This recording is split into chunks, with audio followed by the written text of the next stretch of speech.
everybody. Welcome to episode 20 of the Ain't This the Fun podcast. This week, we're here with Morgan Gire again. Hello. You make it sound so daunting. I didn't mean to. I don't mean it to be scary or too heavy. It should be fun. Okay. I'll take it. I'm intimidating. We'll go with that. Do you want to be? No. Oh, okay, then I won't. It's Morgan Gire, everybody. Yeah. Yay! It's supposed to be fun, right? We're supposed there you go. Yeah. That's what I hear. I hear it ain't this the fun. This is the fun. Do you know why I call it that? I mean, I don't think I ever other told than you. the having fun element of it? Sure. No, what you got? It's actually from my grandfather. He used to say that in a joking way when he was not having fun. Aww. Like you'd be in a group somewhere and you'd be like at a gathering or something you didn't want to be at. He'd go, oh, ain't this the fun?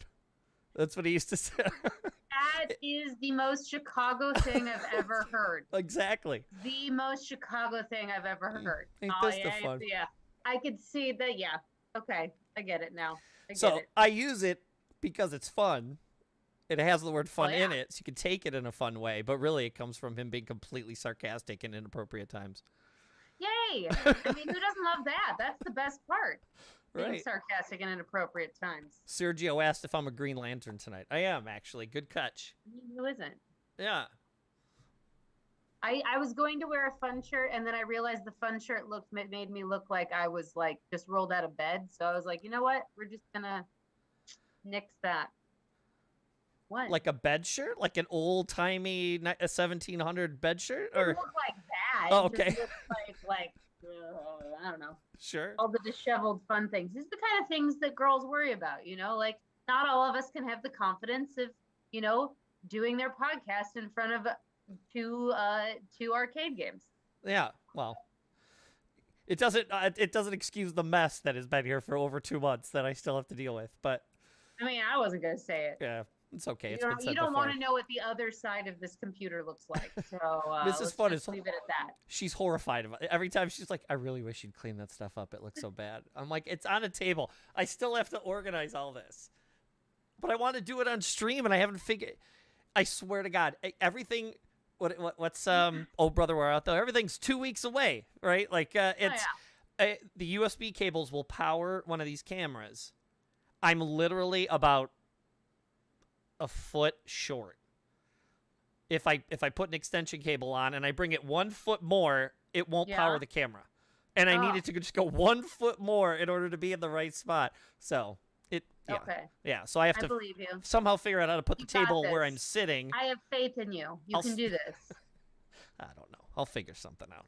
It's either that or buy like a $200 XLR camera to do, and I'm not doing that. I don't have the money and B, the patience.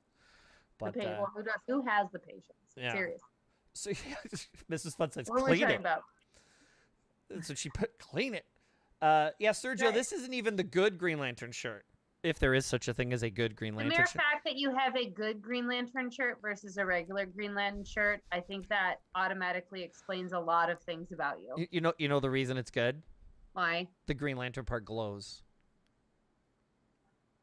Yes. Does it glow in the dark, That's or what does I mean. it have its own glowing mechanism? Oh, I'm sure there are shirts you could Oh, have they that would do. light up. I just wanted to make sure we were on the same page of how good this good shirt is. It glows in the dark. So it's unassuming during the day, but you turn out the lights and I become Green Lantern. Yes, unassuming during the day, I'm sure is the phrase that would be used. As I waltz around in a Green Lantern shirt. Yeah, it's Like nobody knows. yeah. So this is now the second time you've done this, and since the first time we've actually physically met in person. Yes, exciting things. At Of all the things to be happy about, which was not on my list, but probably should be, that I finally got to meet the one, the only Eric. That's giving me way too much better credit. Eric. I'm sorry. What did you just say? Better? Don't say that. Childress is not going to like that. I was just testing to see if he was listening. Obviously not. Otherwise, he's actually preoccupied. He told me, unfortunately, he couldn't watch this live, but I'm sure he'll watch it later. That's why we're gonna rib him. Not that we weren't gonna do that anyway. Yeah, he's not but, here. You know, like making fun of Eric is one of my favorite pastimes, as you would know, as all of you would know if you listen to our podcast, the Friendship Dilemma. Yes. Making fun of Eric and questioning his judgment is one of my favorite pastimes. There's a link in the notes. You can also get it on iTunes and Spotify. Pretty much anywhere that podcasts are available. Along with your other podcast, which is? Fighting Gire with Gire, which is also available many, many places. We recently posted a new episode, but we had some technical issues. But there is on there full 20 minutes. It's good stuff.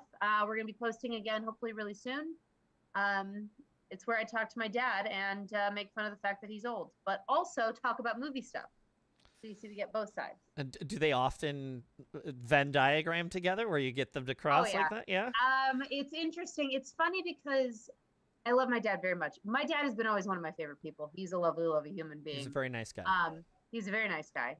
But it's so fascinating to me that considering our backgrounds, because he's a film critic and obviously raised me, and I am now a theater professional, the amount of artistic conversations we've never had is amazing to me. So we're trying to we're having all these conversations and arguments and figuring out all these different broader spectrum conversations about film and art and storytelling.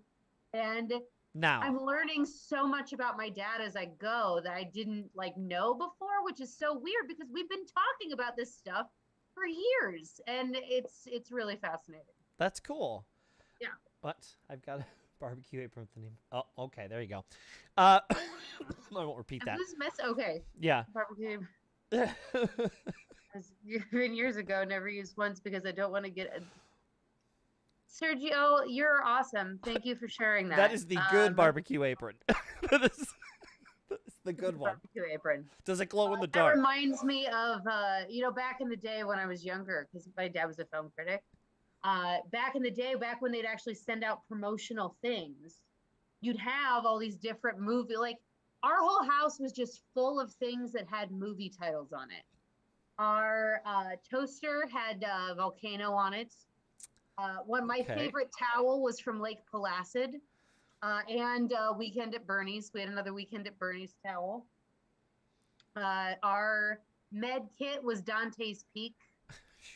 Sure. Our plunger was Super Mario Brothers. It was awesome. It was the weirdest thing to have growing up, but it was really, really cool.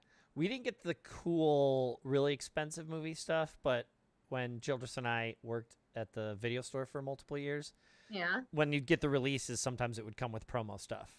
So they don't do the promo stuff anymore. I don't know why. Because everything's digital now. They don't care. Yeah, no, but here's the thing. Here's what they're missing out on. They need to bring it back. Because now you've got all the social media stuff. So then what you want is people being like, oh my God, I got this plunger from Super Mario Brothers. Filter, hashtag, that's what you want.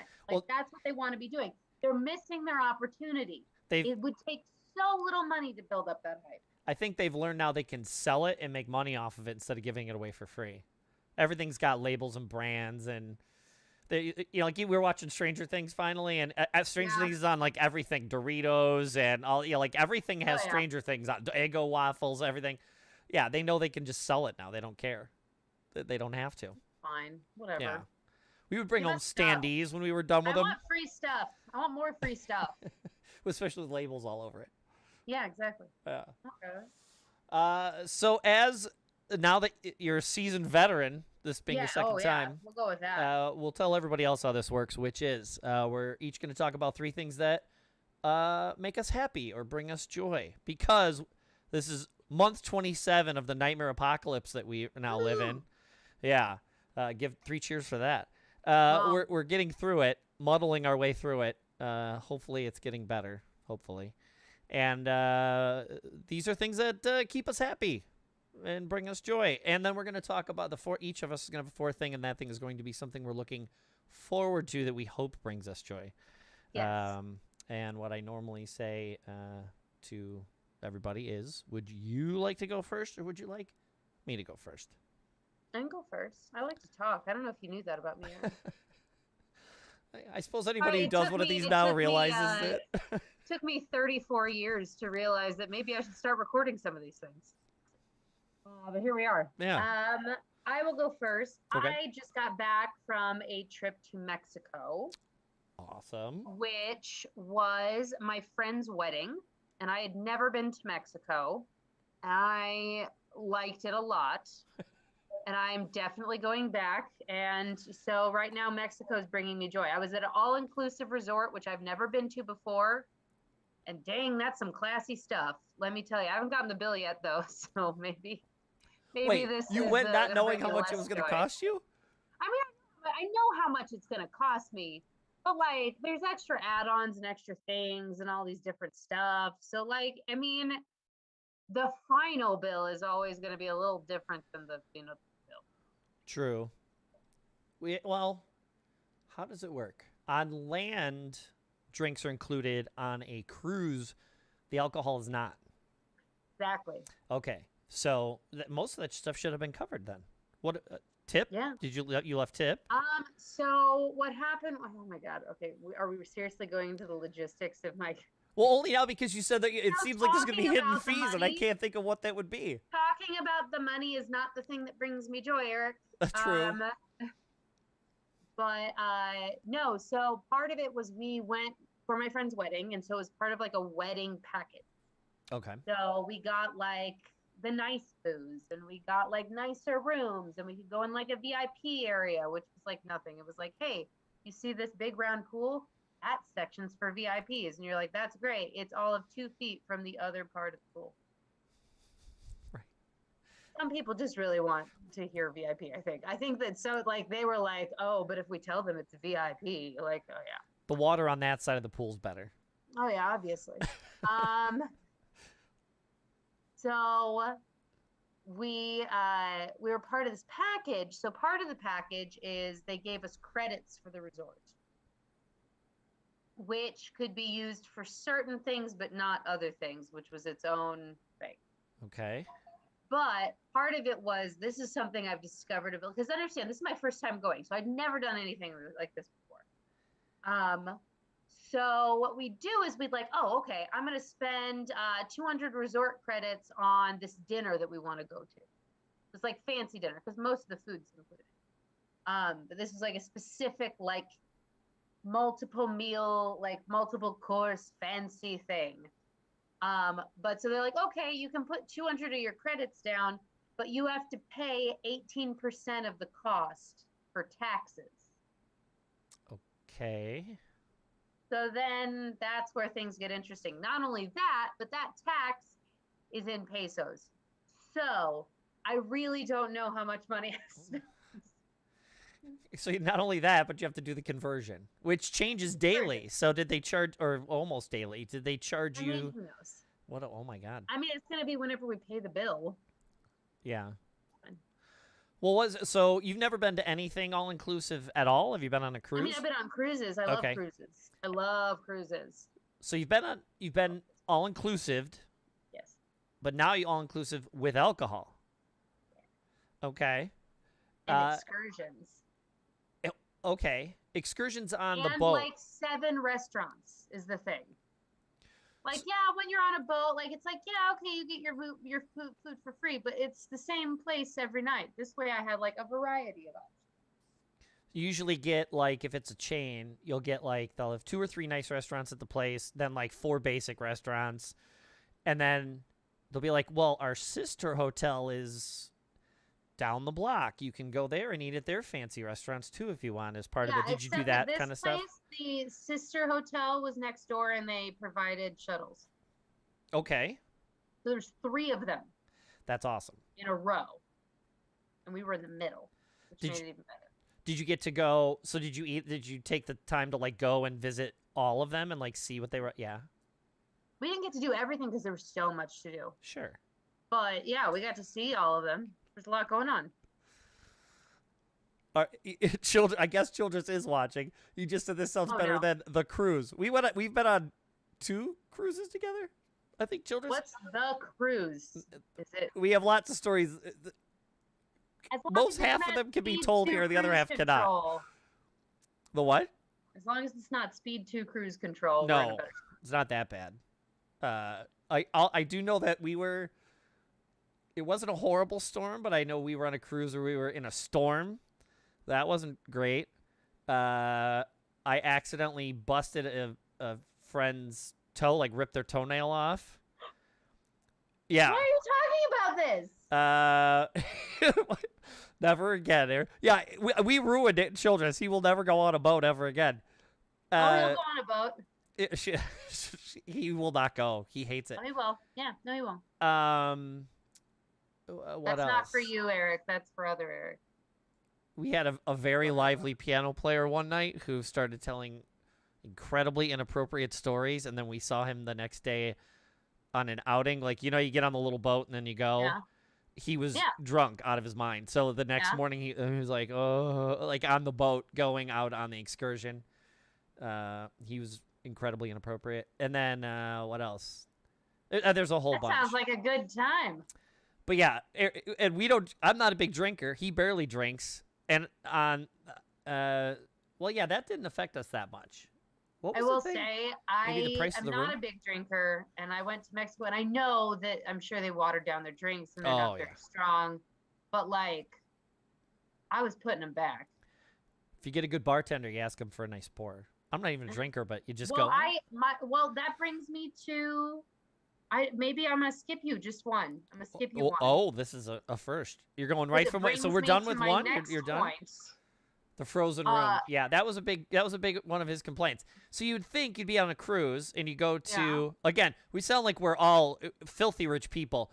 This was 25 years. Control your room? No. It was like 20 something years ago when I had free money. No. Where'd you go? What company? I don't remember the company, but it was like the Saints tour. St. Martin, St. something, St. Bart, St. whatever. It's like from the tip of Florida. I know. Yeah. St. Kitts, St. Martin's, all those. But good stuff, but you'd get off the boat or you go. Very important who you go with. Well, yeah. Well, we went with a group. That was the idea. There was like 10 of us, so it was no, awesome. The company, very important. The company of cruise. You gotta go with Royal Caribbean at the lowest. If you go on Carnival, you're really screwed. I think we went on the Jolly Fats Weehawken cruise line. I think that's the one we went on. It was great. But yeah, we couldn't control the air in our room. Carnival? Cannibal? No, it's Carnival, he said. I guess we went on Carnival. You can't go on Carnival. Carnival's horrible. Carnival's like how you die. Well, you'd be outside, you'd be at the pool. It's 100 degrees. You go on an excursion, it's 105 degrees. You come back to you're like, a little bit of air conditioning would be nice. You can rest, get out of the heat. Our room, I swear to God, it was like 50 degrees. You could hang meat in there. Like, it wasn't like you were 105, and then you come in, you're like, wow, this is cold because my body is in shock. Legitimately, it was like 60 degrees in our room.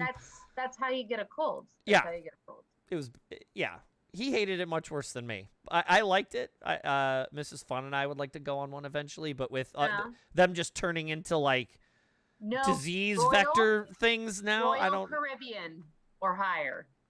No Carnival. We do not Carnival. The Disney ones look amazing. I mean, they look amazing. The big, like, 40-story thing with the ass under the boat open with the theater. Royal Caribbean. All right. I'll make a note. They don't have to deal with the Caribbean Disney prices. I'm writing this down. He's not writing this down. You're not writing this down. Royal Caribbean. Okay. There you go. So are we jumping? Right. Are you done with it? No, I changed my mind. You go. Okay. Well, no, I don't even think we're finished. So you said Mexico. Mexico's a big, giant place. Yeah. So where in Mexico? If you're comfortable saying. I'm very mysterious like that. Where in the world is Morgan Gire? I was in Cancun. Okay. Which is the least Mexico you can be in, but I'm okay with it. We literally... I've never been. I think that's where we were. And no joke, I didn't know you were going to say that. I got a picture. I probably shouldn't show it. There's people on there that probably don't want to be on the internet. But anyway, we went to off-site to a restaurant to get dinner. And, they always like, would you like tap water or would you like water? And you're like, oh, okay, well, you're not supposed to drink the tap water. That's what they always tell you. So, like, yeah, we'll just take, whatever, bottled water. Well, you say that without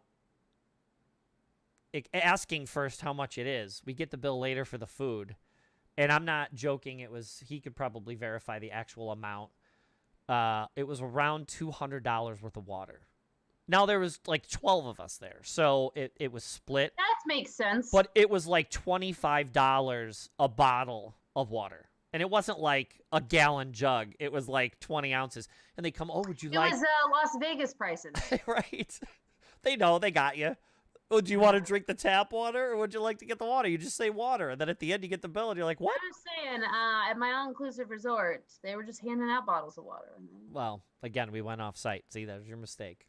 There's your mistake. You gotta bring it with you. Yeah. Bring the water with you. Cancun's nice. Again, I haven't been there in probably 20 years now. I currently can't afford it, but yeah, it's nice to take a. And so it was for a wedding. How was the wedding? Yeah.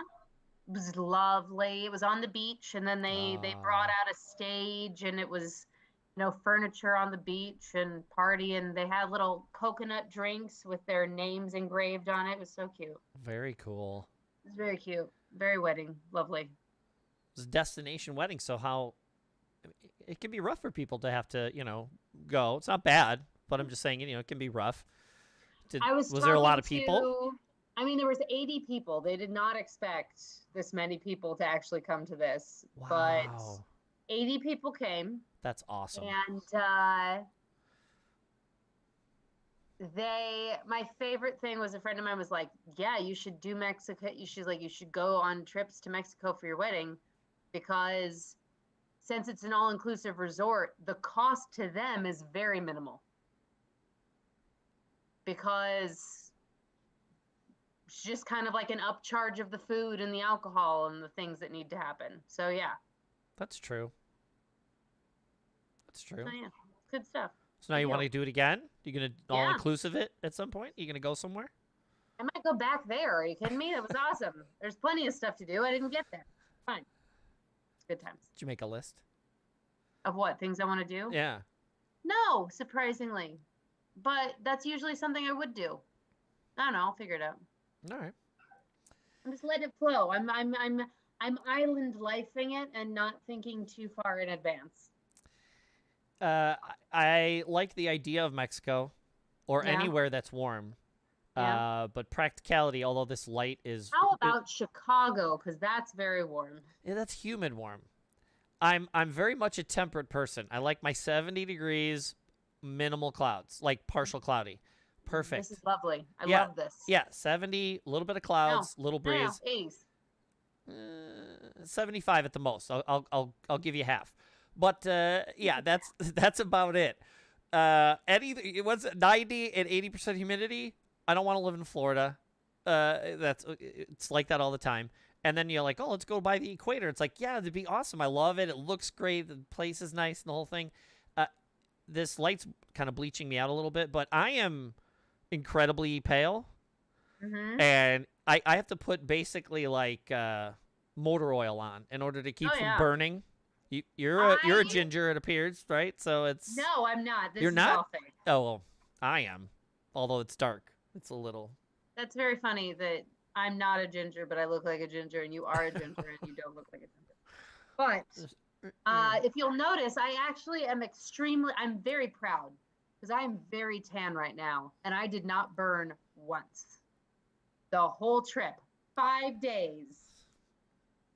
There's something to make you happy. Irish, right? That was also on the potential list of things that I was going to talk about. I got a good 10 minutes. I can be in the sun about 10 minutes, and then at that point, I just start like molting. Yeah. Like it just peels right off. I did have like spray on 70%, like 70 SPF. So yeah, I get that. All right. So what do you got, Eric? What makes you happy? What's bringing you joy? What Maria Kondo's your life? That's only if you want to keep it, right? If it brings you joy. Maybe. So do you like trash TV? Like trashy TV? Yeah, okay. Yeah. So again, Eric's laughing wherever he is. Yeah, you're probably going to make fun of old man laws again, but the I don't know. Probably. Paramount Plus has been going back and getting the original casts of The Real World together. Okay. Here's how much I like trashy TV. I never saw The Real World, and I still watched the reunion special of the first season. What? Did you go back and watch the original first season then just to see what all the hubbub was about, and then watch the reunion? No. No? I just watched the reunion, and I Googled what happened in The Real World. Mostly because I was kind of like, okay, like there's nothing to it. Like I like reality TV. I'm a big fan of Married at First Sight. And then there's other ones that I find very trashy, but I also find entertaining. Like I watched all the seasons of, Too Hot to Handle. Okay. All right. I watched, my favorite recently was one called Are You the One? Yes. Which if you've not, sorry, my furnace is going off. I can't hear it if it's any help. Then never mind, I won't shut the door. There you go. You can if you want. I don't hear it. But Are You the One? Which is based on the concept that it's all a bunch of like 20 somethings that don't know how to date or function in society. And the producers have like found their perfect match, but they don't know who they are. So the point is they have to find their perfect match. And if they do, they split $1 million. Yes. I'm familiar. Are you familiar? Oh, yeah. Oh, come on. Oh, yeah. Have you watched it? I have. Good stuff. Yeah. Some of it's good. Some seasons I'm like, oh man, this is really interesting. And some seasons I'm like, oh, holy shit. Some poor woman or man is the significant other of this person, and that's not good. It encapsulates the young 20s experience and puts it all on television for these people to have to remember later in their lives. And God, yep. That's kind of why it's intriguing now. I remember watching, like, again, when MTV actually played music videos, I'm that old. I remember the very first premiere of the first episode of Real World, and I remember watching it thinking, this is kind of a neat idea. They're actually going to follow these people around. Yeah. It was the very, very first reality show ever on television, and people, don't really remember that was actually the first show to do it. Yeah. And the first season is, if you go back and watch it, it's a weird time capsule because they're playing all the music from that time and stuff, and so it's right up my alley. It's, I was perfect for my age at the time. And it's literally my age. Like, I could have been on the show had I chose to do it, like that kind of thing. Like, but it's interesting because it is kind of the way all reality TV should have been. It was truly an experiment. You shove these 5 people in a room and you literally tape them 24 hours a day. By the end of the first season, you could already tell they're not. We need to make this interesting. Yeah, not manipulating them, but really choosing the narratives that are the most juicy. Because 20 hours a day they're doing nothing. They're whatever. That's a lot of editing. Yeah, and they purposely are picking different races. A couple females, couple males. They're putting every kind of facet of life in there to kind of see what popped out. And so it's intriguing to watch it now when all reality TV just looks, it's all a nightmare. And it's hilarious to me 30 years later that that's what it's turned into. But I remember literally watching those episodes as they came out. So when Paramount Plus, so it was like, oh, we're going to get the original cast back together. I'm like, come on, this is ridiculous. And then I watched it. You're like, oh. Yeah, it's great. It's funny to watch them be all like nostalgic about it. They're rightfully, well, maybe not rightfully so, kind of patting themselves on the back, being like, look what we created, even though it's a monster now. Yeah. But you create, well, honestly, look what we created, the real world. Like, honestly, that was like the beginning. Like, that led to social media. That led to basically how we function as a society now, which is a little terrifying. Yeah. So, yeah. Did Eric tell you? I'm sure he didn't, because why would this have ever come up? Maybe. Let's see. I think I know where you're going with this. Love is Blind? Yes, I've watched it, and I'm aware you knew one of the contestants. Yes. Love is Blind. Nick was a good friend of mine when I was in high school, and very weird. He and the female that he got together with, that whole thing was hilarious as well. It was so weird because it's real. Because I love is Blind. I was like looking forward to the season premiere, and I found out like the day before that he was on it, and it like took a very interesting mental turn for me. From like, oh, I'm so excited to see the show, to like, oh my God, what? Like, fuck, what? What This is what? Well, yeah, and then you have a weird insight because you knew the person out of This that is context. a while ago. Sure. This, like, I knew him when he was like 19, 20, and it was so weird to like be watching a TV show and then to be like, oh yeah, there's Nick, because he act like there's certain times and mannerisms and ways that he would talk, and I'd be like, oh yeah, that's Nick. That's classic, 20-year-old Nick. Classic Very Nick. It's classic. Classic Nick. There were moments. I can point him out even like when he was like, there's a part where he was like stirring the pot at one of the parties, and I was like, oh Nick, of course you did. You just bringing the drama, causing the drama, like, yes.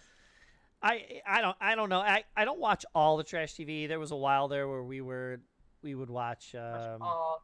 Yeah. How can you watch all the trash TV? This is fun. Would watch. There's too much trash TV. 90 Day Fiance a little bit.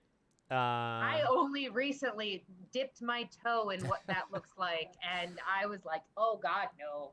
All the Housewives of put in City here. She would watch those on occasion. I can't do reality TV unless there's a point to it, unless there's like a plot. If there's like a goal, like, hey, we're gonna, have this contest, and at the end of 12 weeks there will be a winner, like something like that, then I can get on board. Well, Real World is not that. It's literally, at least it originally was intended to be a social experiment, but these other shows, being rich and avoiding paying your taxes and going to prison, I don't know if you're a winner there, but you do get to live in a nice fancy. Tonics in your friends' faces like that. In your friends' faces, like that's not a thing. Flipping tables, you're garbage. Yeah, all that. I love it. It's all trash. But watching these things, in a weird way, it brought me back. It's 30 years, and so even they're talking about like 28 years ago. It's 28 years ago. Do you know what I was doing 30 years ago? You don't tell me you weren't born or something. Oh Lord. I was being 5. This is fun. Said the goal is to feel like shit and smart at the same time. Yeah, that's what ends up happening, unfortunately. Yeah. But yeah, I'm now on to the third one. So they did season 1, season 2, and then I think they're up to, they jumped to like season 8 or 9 or something. Well, they saw it was successful, and they're like, oh, let's throw money at this. People will stop caring in like 3. So they need to be if they were smart, they would be selective about which seasons they picked. Yeah, the more interesting ones, of course. Ones that people gave a shit about. Like, because let me tell you, like that first season of Are You the One, when they went back and did the baby shower, I was invested. If they did that with any of the other seasons, I'd be like, oh fuck, I don't give a shit. In a weird way, watching the first, the second one had a little bit, because it had another gay another gay person in there and stuff. But really, the first season had multiple people of color. The first season had the first out gay person again, it's the first experiment, whatever, reality television, but this was a real person, not a character, and it was the first gay person on television that wasn't actually themselves, not a character or a character in a show that was written. Just actual representation of what a gay person is. It was showing, as much as there's the silly crap, which at that time was insanely important. Yeah, and even this this would have been pre Will and Grace, right? Way. Because I know so many people give Will and Grace so much shit for being so stereotypical, and I'm like, yeah, but at least they were talking about the gay culture and bringing gay stories and characters to life, and not just having them be one-dimensional jokes. They actually had complexity to them. They actually had fears. They had wants. They had dreams. Like, get over yourselves. And this was before Ellen came out on TV. And so that's the thing this isn't even a character. Show, back when we were pretending that Ellen was straight. And this isn't even, she was playing a character. I think she was called Ellen, but it was a caricature of herself or whatever. Yeah. This was a real person. Back when they had shows like that all the time. Well, yeah. This is a real person. It's their real life. As dramatic as they tried to make the stuff happening on the show. But it really was, and in there, they were actually showing kind of how important it really was. They were showing him at, I think, like, gay pride parades and things like that. Like, they were showing an out person that was a happy person living their life and telling these people that they happen to be gay. And then, there was a male person of color on the show, and again this is 20 years ago, he was being portrayed as like the angry black guy quite a bit. But now I loved because having never seen the show, I loved watching that guy talk about it, where he was like, I don't know what they thought they were getting. I don't know why they thought I wasn't going to be angry. Like, they didn't do their research. Yeah, like he was telling his truths, the way he lived his life, and now 28 years later, and they're showing clips of like them going to situations, on the show 28 years ago, and then them showing stuff now. And it's like nothing's changed. Some things have changed, but obviously not nearly enough. Did that one guy ever get to join them, or was he too quarantined? Quarantined the whole time. They even said they had to say goodbye on their last day when they were leaving, so they saw him, up in the balcony, and he waved and everything. Yeah, he became huge. Eric Nies, after that show, he was all over MTV. They hired him. It was like 4 years. He was everywhere. He's all over the dance shows. He'd go to spring break every year. He'd workout videos. He became huge. And then, like he said on the show, it led him to ruin, like suicide and stuff. It was really bad. God. That's why he became like a self-healing kind of guru guy. He gets people through addiction and anxiety and all kinds of stuff. And that's his life now. That's what he does. He got rid of all the fame and everything, but now he's super happy and everything. He shows up in the reunion for 2. At a wellness place. They all go because they had a lot of issues. They were all yelling at each other. So they send him off to this place, and he shows up. And he turns out he's the guy who's going to lead him through all these exercises and everything. So he got to kind of be in a reunion without. But yeah, it was neat. But yeah, it's trash now, and I like watching trash now. But in a weird way, rewatching the original season, those little clips with the new thing, it was kind of fun and nostalgic and. Well, that's the thing. Is like it actually had a point to it. It actually did some things for the world, whereas so much of I think that there are things to reality TV being a force for good and something that can actually be inspirational and motivational. And like I said, I'm a big fan of Married at First Sight, and I think that is extremely educational when it comes to thinking about marriage. What is marriage? What is commitment? What are you looking for in a partner? Because if you watch the show, I don't know if you've ever watched it. Yep, I've watched it. I am so fascinated by like the transition of people, because everybody learns something about themselves going through it, whether they end up together or they don't. And I think so many of them go in with like, oh, well, this is what a marriage should be. This is what a relationship should be. Here's how I should act. And it's not until they're kind of put to the test with it that they start to be like, oh no, this is another human being. Who am I, and what am I really looking for in order to actually share my life with someone, as opposed to what I perceive like marriage to be. And so I find it really fascinating. And when you think about it, it's a very Western mentality, because there are other countries and societies and lifestyles where arranged marriage is a thing, and still is to some extent. Even here in America, you bring a little bit of your culture here. Some people kind of force their kids to do it or expect them to do it. That's foreign to an American audience still. Like, oh, wait, you don't know this person and you're shoved into a marriage. Like 90 days to learn to know somebody. Literally arranged marriage. Don't you try to bring 90 Day Fiance into this. Get that trash right the hell out. No, that's trash. Right the hell out. Okay. But when you think about it, it's kind of a very a weird worldview. I watched like 10 minutes of 90 Day Fiance, and just the amount of times I've had to watch some young person just be like, is it worth the money to sleep with this person? Like, just, So yeah, again, there's pick and choose your poison, I guess. But reality TV all stems from the real world, and watching these homecoming things 28 years later, these people who were my age when they went into this apartment, it's weird watching it now and seeing them all like me. You know, you have gray hair, and they're some are a little bit bigger than they used to be. Some are a little bit different than they used to be. Some people have gotten more mature. Some people have gotten less mature. It's just interesting to see how people change, and it's a weird nostalgic thing for me. But it was fun. It's fun and interesting, and it brings me joy. I'm on the third one in the middle of it. I'll binge it as I'm going to sleep. But, yep, that's my number 2. Or number 1. Okay. Your number what's 1. Your number we 2? are not doing great. It's been almost an hour, and we are on. No, we're perfect. Perfect. All right. So my number 2 is eating solid food.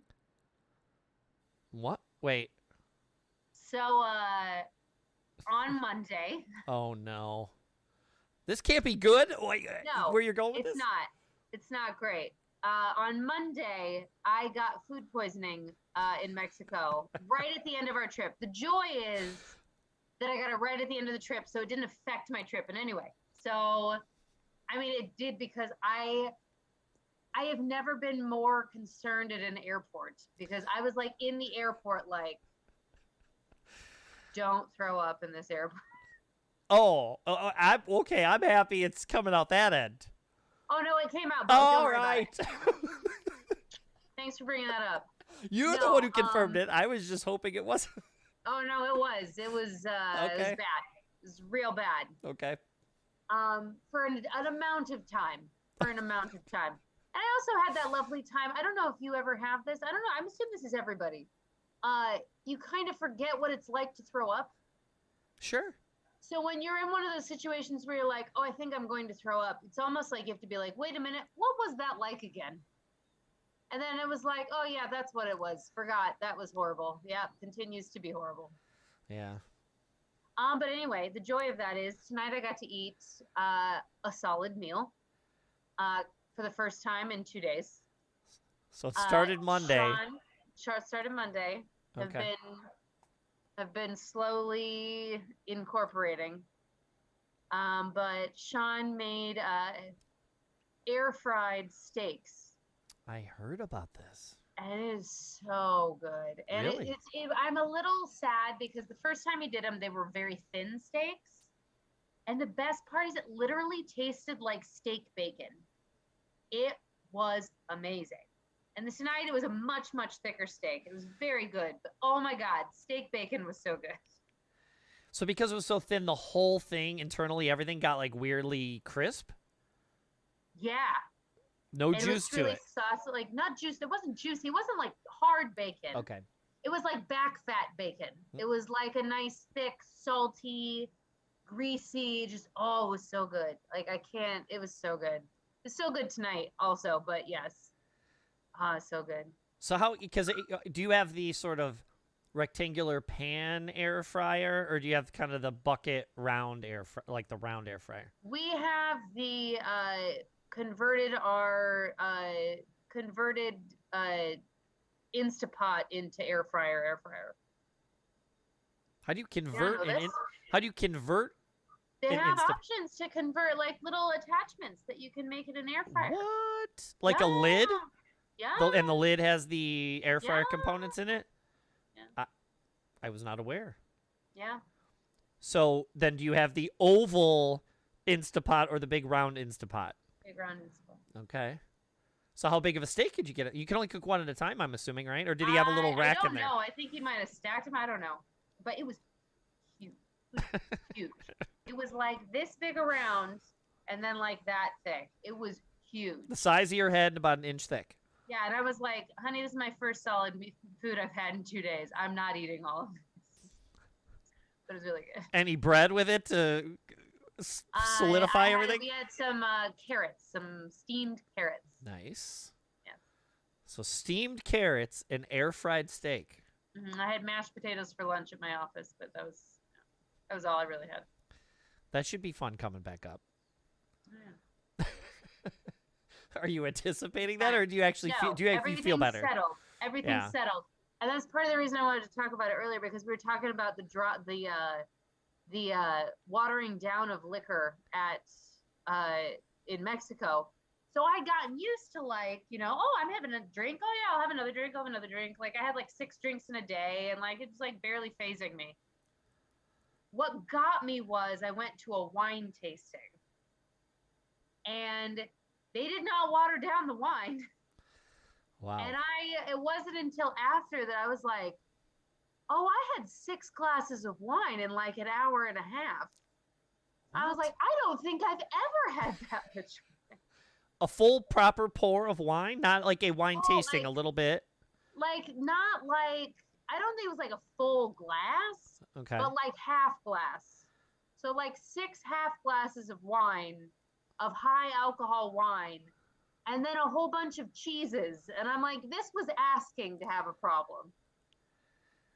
Okay.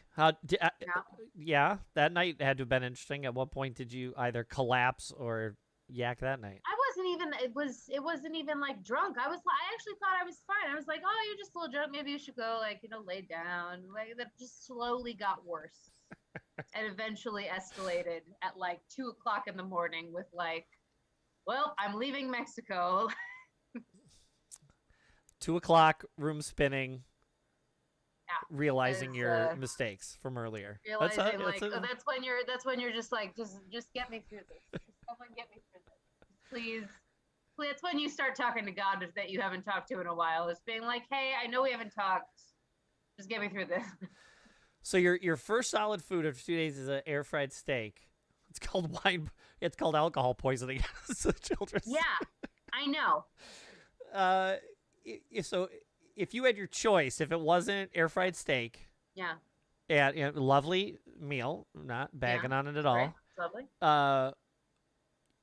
If you could have had anything in the world other than the lovely prepared air fried steak, what would have been your go-to? Like, I gotta go get a meal. I need solid food. Well, here this is a very specific question. Uh-oh. Because you're not asking what would my favorite meal in the world be, or if I could have anything in the world, what would it be? You're specifically asking, what if I could have anything in the world would I eat as my first solid food after having just, Sure. completely evacuated myself? Okay. Interesting way to put it. I don't know, because I'm usually a very high flavor person. But a lot of the stuff I would want to eat would be very dangerous to have in that situation. Savoriness? So it might very well be this steak. This steak was really good. I'm a big steak person. Steak is lovely. Yeah, because I'm sure you're of an age that dairy starts turning into not the fun thing to eat. Yeah, I've noticed now every once in a while I'll have a bowl of cereal. I can tell maybe the it's got to be the milk, like does something to my stomach, but it's not horrible yet. Oh yeah, well, that was my lovely COVID find, was finding out that dairy doesn't agree with me anymore. Are you sure you're just not? Have you been checked? Are you lactose intolerant or something? No, but no. I take Lactaid and call it a day. Believe me, my own personal studying has made me discover that this was not a good idea. Okay. I've done my own experiments and testing. Spam, eggs and spam. Spam and yogurt. I would have spam. Spam's good. Spam is good. We made spam and eggs, I don't know, about a year ago. I haven't had spam in a long time. I should get some spam. So it's not great for you. That's its own thing. You can get the low sodium. Oh, yeah, the low sodium spam. Yeah. It's only, 3 days worth of sodium instead of a week's worth of sodium. Look, you're eating hot dogs and they're all lips and assholes anyway. So you're fine. You're doing. Why would you ruin hot dogs for me? I didn't ruin it. It's great outdoors. What is wrong with you? It's a hot dog. It's all garbage food. If you get a proper burger, most likely it's 100% beef. But you get a hot dog, you don't know what you're getting. Yeah. I don't want to think of it that way. They're still good. Still good. Anyway. All right, so solid food. So you just put solid food? I literally wrote solid food. Solid food. Okay. All right. I'll put post. No, I won't. I won't put that. I'll leave that alone. I'll just put solid food. Solid food. Yeah. I'm very thankful for solid food. It's lovely. Though it's interesting because I got over COVID about 2 weeks ago. That's right. You got, yes, post-COVID. I got the COVIDs. It was not fun. I don't like it. It's bad. Don't do it. But Imagine between how bad it that- would have been had you not been vaccinated. Don't even start with I it. know. One of my girlfriends got it in Mexico, and we literally on Saturday was when America stopped requiring testing to come back into That's the country. right. She is so lucky. She is so lucky. Wow. 2 days. If they had waited 2 more days to make that, she'd be stuck in Mexico right now. Oh my God. That's crazy. What was I saying? Oh, between COVID and Yeah. this now, I'm at the best weight I've been in years. Sickness will do that to you, I guess. Right? You got to look for the silver lining any way you can. Gotta find it. Gotta find it. It's not pleasant. No, it's not the way to do it. No. But it does. It is the silver lining of having to deal with all this. Hey, I'm going to stay away from that, hopefully. Yeah. Probably for the best. Yeah. My number We got. 2. What's your number 2? My number 2. You mentioned last time that you are familiar with games. Yeah. You don't play them, but you like watching them. Video games. Yes. Well, that's very both different board than games games. but yeah. I'm a big fan of board games. I play a lot of board games. But we're talking video games this very time. important distinction. And in this case, it was also a movie, but not a good series of movies. Are you familiar with Resident Evil? Yes, I am. The movies or There's the games a lot or both? Of movies. Both. Okay. The problem I've heard some of the movies are very good, and I think Mila Jovovich is awesome. Okay. From a horror movie perspective. Not from a, like, this is cinematic genius, but from a, like, oh, that was really cool what they did there. Yes. Okay. But, my problem is I've always been like, wait, what the hell's going on here? What is this world? What is the, okay, whatever. I guess it's just about things blowing up and weirdness, but okay. Especially after the 7th Mila Jovovich Resident Evil movie. Yeah. I'll just say they're not good movies. And I'll leave it at that. Okay. They just tried rebooting it. They did like a kind of a smaller, less money version of the Resident Evil movie, and it was trash. They're supposedly doing a TV show. I think the discerning film critic says no to Resident Evil. But I'm sorry. Sorry. Eric's making fun of the fact that I told him earlier that he's not discerning enough. Uh-oh. Questioning his... I just like to poke Eric sometimes. I'm aware. How it goes. I'm aware. He mentioned on our podcast, for our podcast, that there was only one of the movies in our podcast that he doesn't recommend. Oh. And I was like, I don't recommend half the movies you threw at me. And then I told him he wasn't discerning. Wow. I only know I can't remember the one recently. What was it? It's like a Caesar or something. Okay. What? The one you guys talked about. Is it Columbus? Columbus. That's what it was. I knew it was a C name.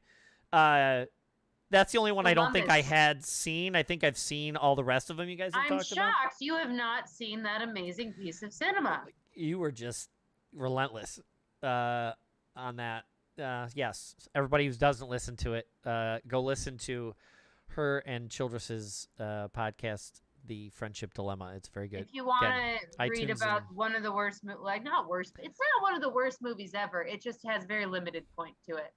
Sergio, I don't recommend listening to Columbus. Sergio just set me up. He said, how many of those Resident Evil films have they read? And I'm going to say, too many. That's how many. That's because they're bad. They're bad. I think one of them's marginally decent to watch, but they're all bad. I've heard there's a couple of okay ones. But again, I talk to a lot of people who like horror movies. So that's, yeah. That'll do it. So... speaking of lots of, numerical sequels, there have been now 8 Resident Evil games. And only one of them 5 had some issues, but people liked it, and it was the first one that was co-op. 6, though, people think is trash all the way around. 7 is the most recent. It was revitalized the games for the more modern audiences.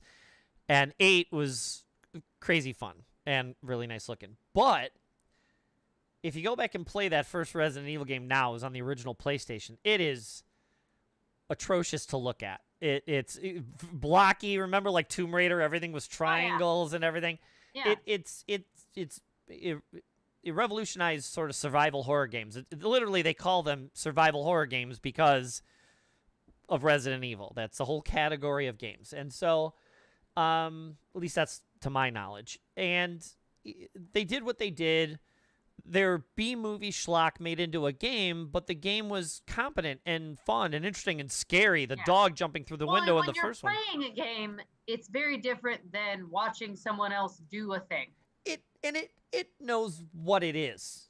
It knows it's playing off B-movie stereotypes. And, it's 6 Mila Jovovich movies. Yeah, and then that new one. And then the TV show. I think there's a trailer or a teaser or something for the TV show, which maybe looks a little better. They need to do? A Resident Evil Stranger Things crossover. No, don't ruin Stranger Things like that.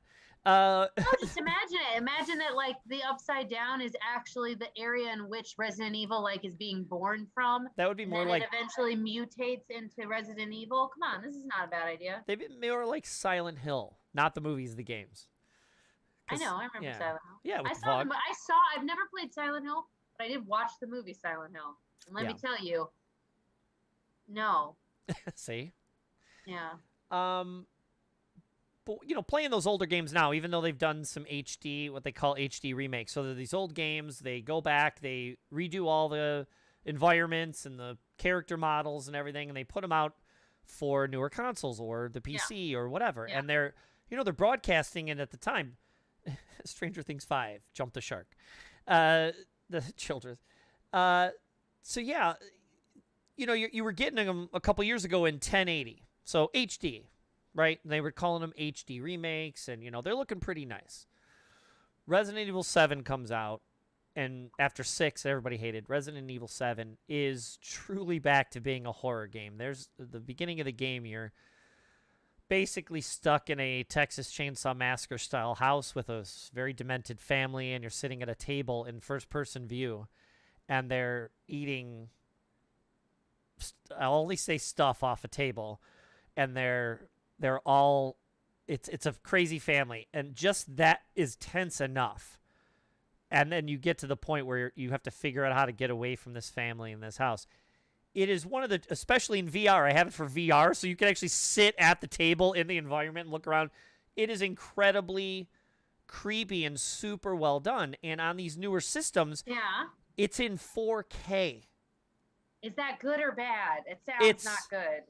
Now, VR, it's not 4K. But on the system, on a nice television, man, does it look good. And boy, 7, not so much. But 8 is now in 4K. The fidelity and how to scare you, they really know what they're doing. And they went back. They used the new engine for these 7 and 8, the way they make the game, or render the game. They went back and remade 2 and 3 completely from the ground up. Everything's brand new.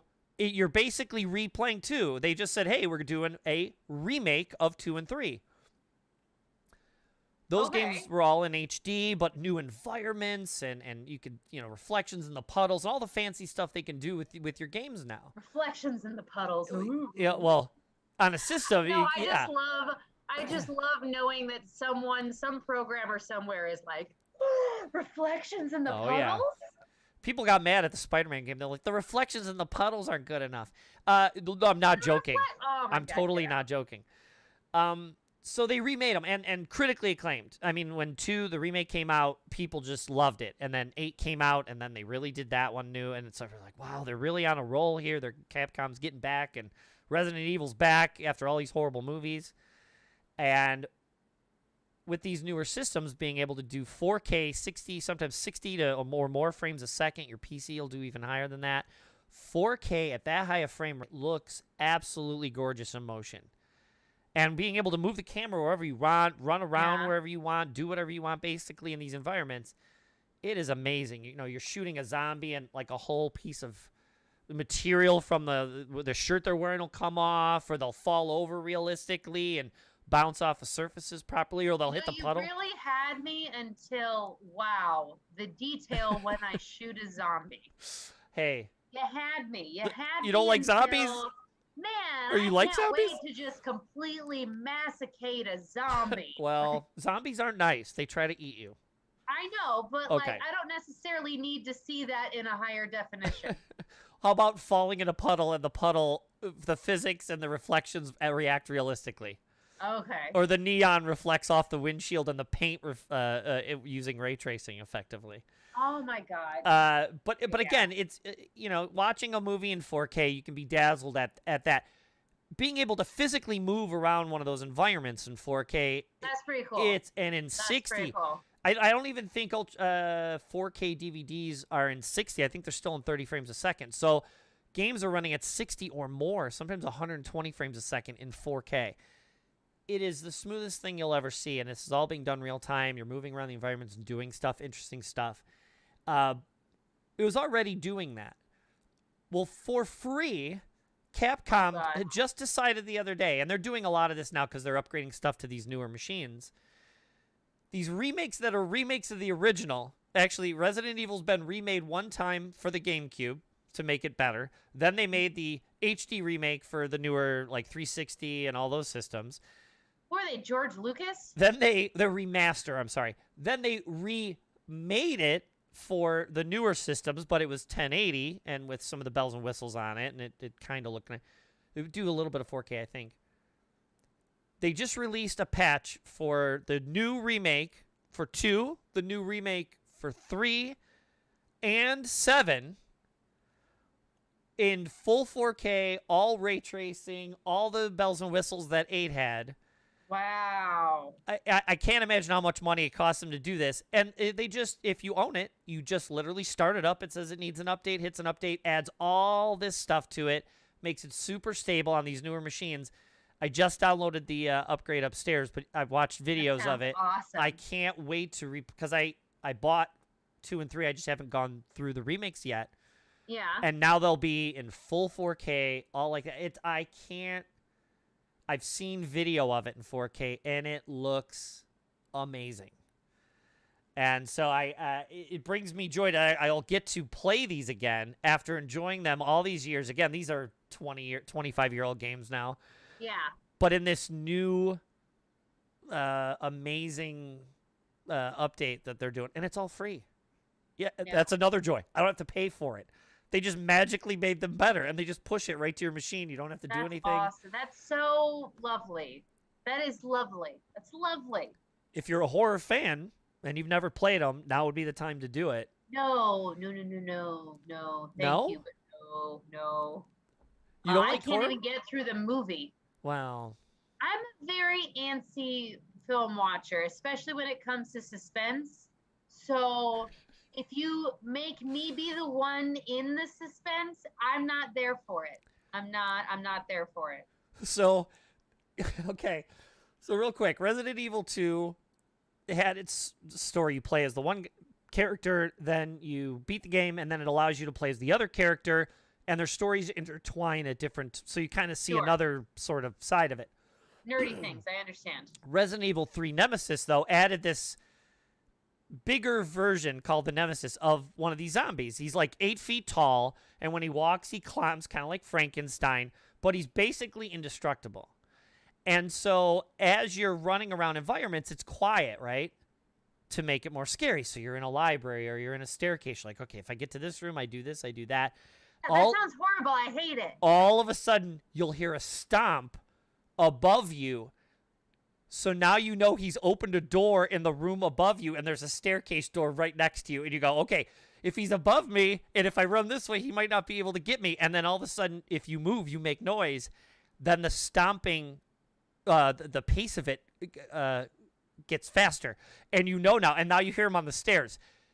He's indestructible too. So all you can do is stun him and then try to run away as fast as you can, but you have to keep doing objectives in this area to get away. So if you have an anxiety issue and you don't like zombies and you don't like horror, this Nemesis idea of this thing that is constantly hunting you down the entire time you're playing the game, they added that element to 2 basically in the remake. Oh, great. So that both games have this indestructible, giant 8-foot tall thing. He'll come busting through a door. You've got that. And when you're listening on headphones or you're playing with a 5.1 setup, yeah, you can literally hear the noise coming from above you, behind you, in front of you, in the corner of the room, behind a wall or a staircase or whatever. And this is what you want. Yes. I haven't even gotten on the subject of Dead Space. I'll get on that at some other time. But it's truly, if you're a horror person, even if you don't play it, you should have Sean play it, or maybe I'll play it on stream and you should watch me play it. Because the movies are garbage, and I never suggest anyone watch them. However, if you watch someone play the new remakes, they're fantastic. And so maybe one of these days I'll stream it. But if not, you should watch clips of someone else playing it. You want to talk anxiety. When you hear that nemesis coming through the door. Good. I'm good. There's nothing you can do but run. I don't need it. I'm good. No problem. I'm fine. All right. I'll live through this experience, hopefully, because I won't have a nemesis on me. You get him in the end. Oh, okay. You know, you got to win. I thought he was indestructible. How does that... Not everything is as it seems.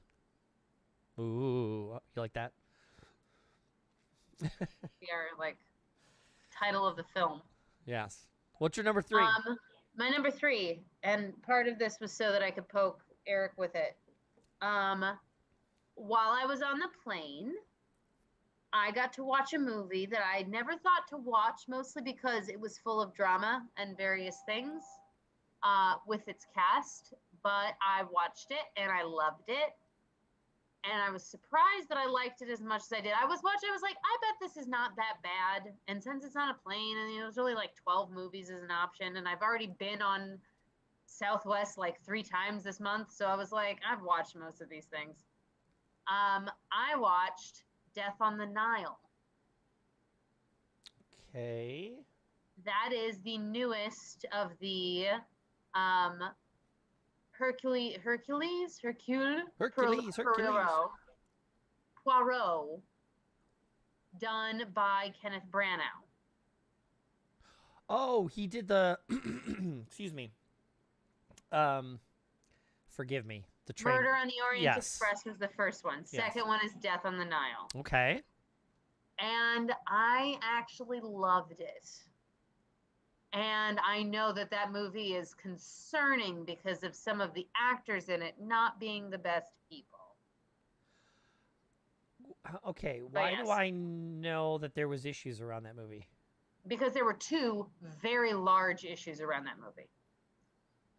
This came out right when Armie Hammer's stuff broke. Yes! And he is one of the main characters in it. He's still in it, or this is the one where he immediately got replaced? They couldn't take him out. Oh. He's a huge character in it. Okay.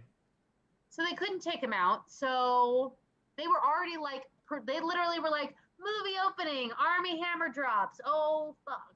Wow. Like, it was like right that same time frame? Yeah. That Armie Hammer stuff is crazy. I'm going to not know her name, and it's going to drive me insane, so I'm going to look it up. The actress who played Siri in Black Panther. The sister, who everyone wanted to take over Black Panther mantle. Yeah, I don't know her name. Childress will Eric, probably say it in about name? 2 seconds. Taken out of The Offer, the Godfather series, right?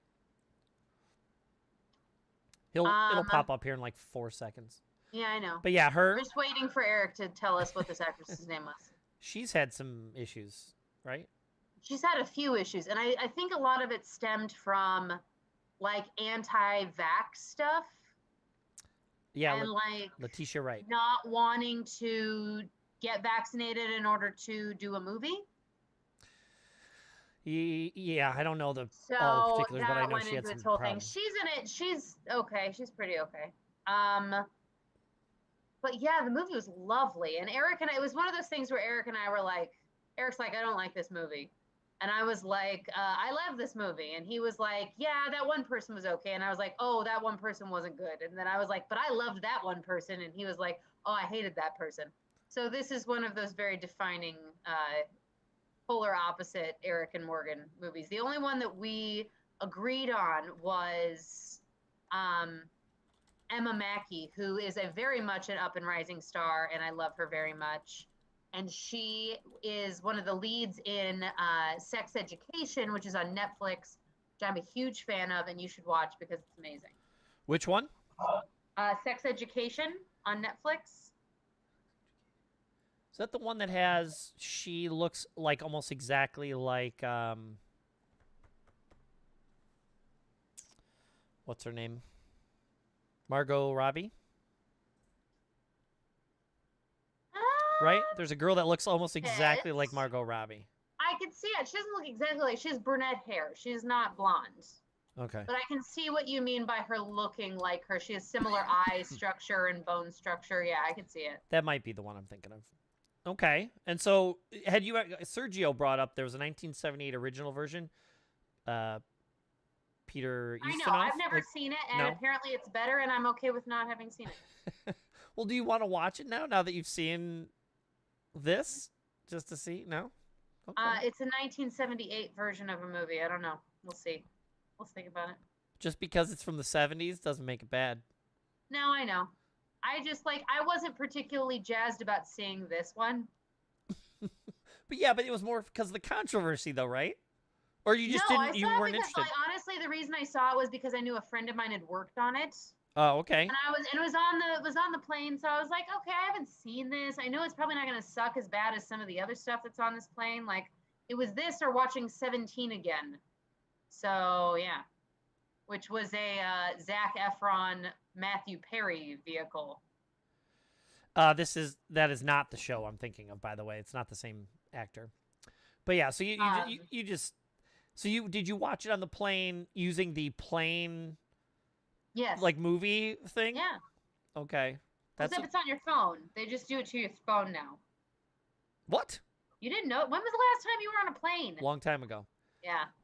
They just have apps on your phone, so then you connect to their Wi-Fi, and then you just watch movies on your device. Couldn't you just watch whatever you wanted then? No, because you can't stream. What? I know.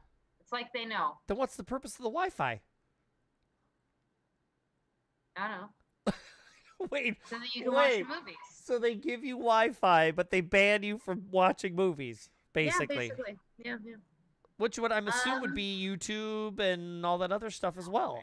Who knows? Oh my God. I don't know. But it might be too much bandwidth. People are probably going to have 4K shit and not have to be able to do it. I don't know. I don't know the logistics of the entertainment on airplanes. They just want you to watch their movie because. But anyway, I watched it. It was good. No.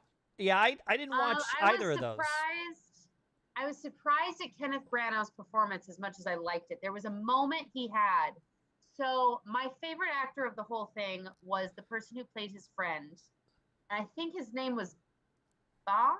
I can never remember. I saw it written out, but I was like, that's not how he pronounced it because he's French. So I can't quite remember how it's pronounced. Okay. I've seen it written out, but his best friend have you seen the movie? I'm about to spoiler some of this movie. Am I going to see it? Probably not. Why you gotta be like that, Eric? Do I care? Probably not. Okay, so it's BOUC. Yes. Which, me being ignorant, is, I'm assuming, could be French? It is French. Okay. His name is Tom Bateman. Yes, Tom Bateman. Okay.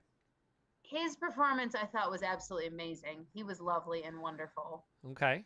But what was really great, he plays Poirot's good friend that he runs into, and then his good friend gets him involved in this wedding party, and then there's all this chaos with the wedding party. And so, as you know, with Agatha Christie, there's layers upon layers upon layers of who done it, but how'd they do it, and also why'd they do it, and everybody could have done it, and who knows, all that kind of stuff. And Eric and I were having this argument because he was arguing that Branagh does Agatha Christie according to him, Shakespeare, which I was like, how do you do a movie like Shakespeare? But whatever, that long story. That's its own argument. Okay.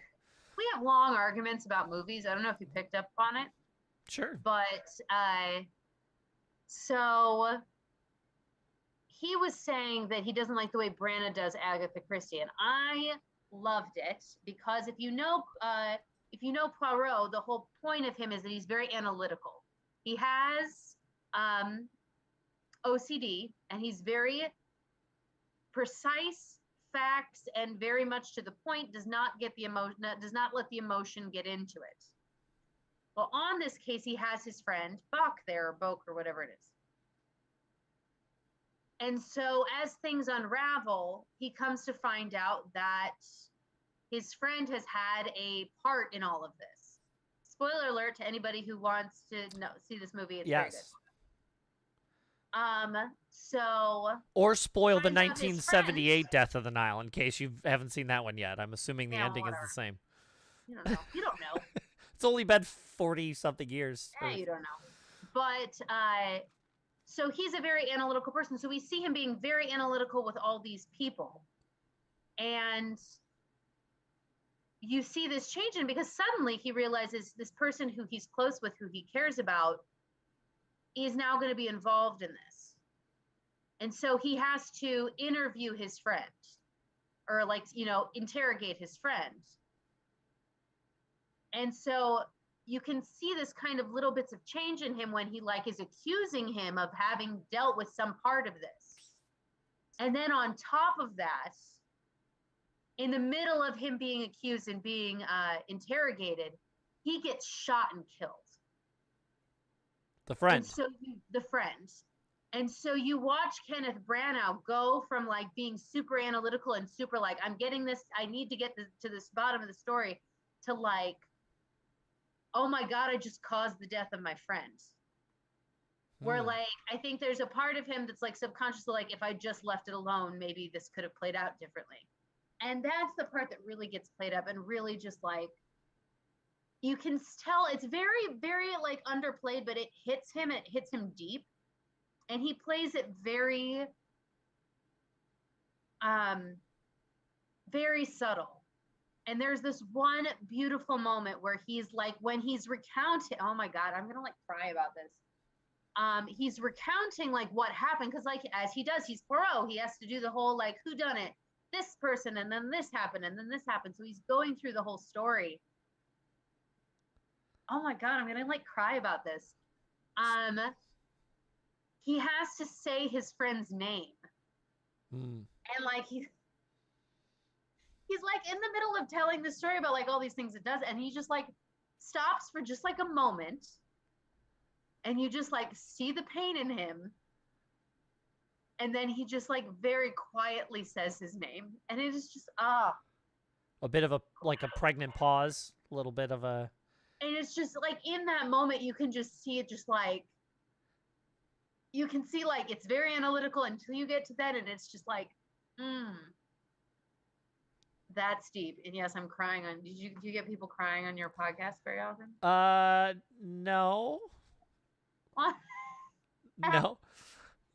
No, are you? No, okay? I don't think so. I've gotten close, teared up a little bit. It's okay. So yeah,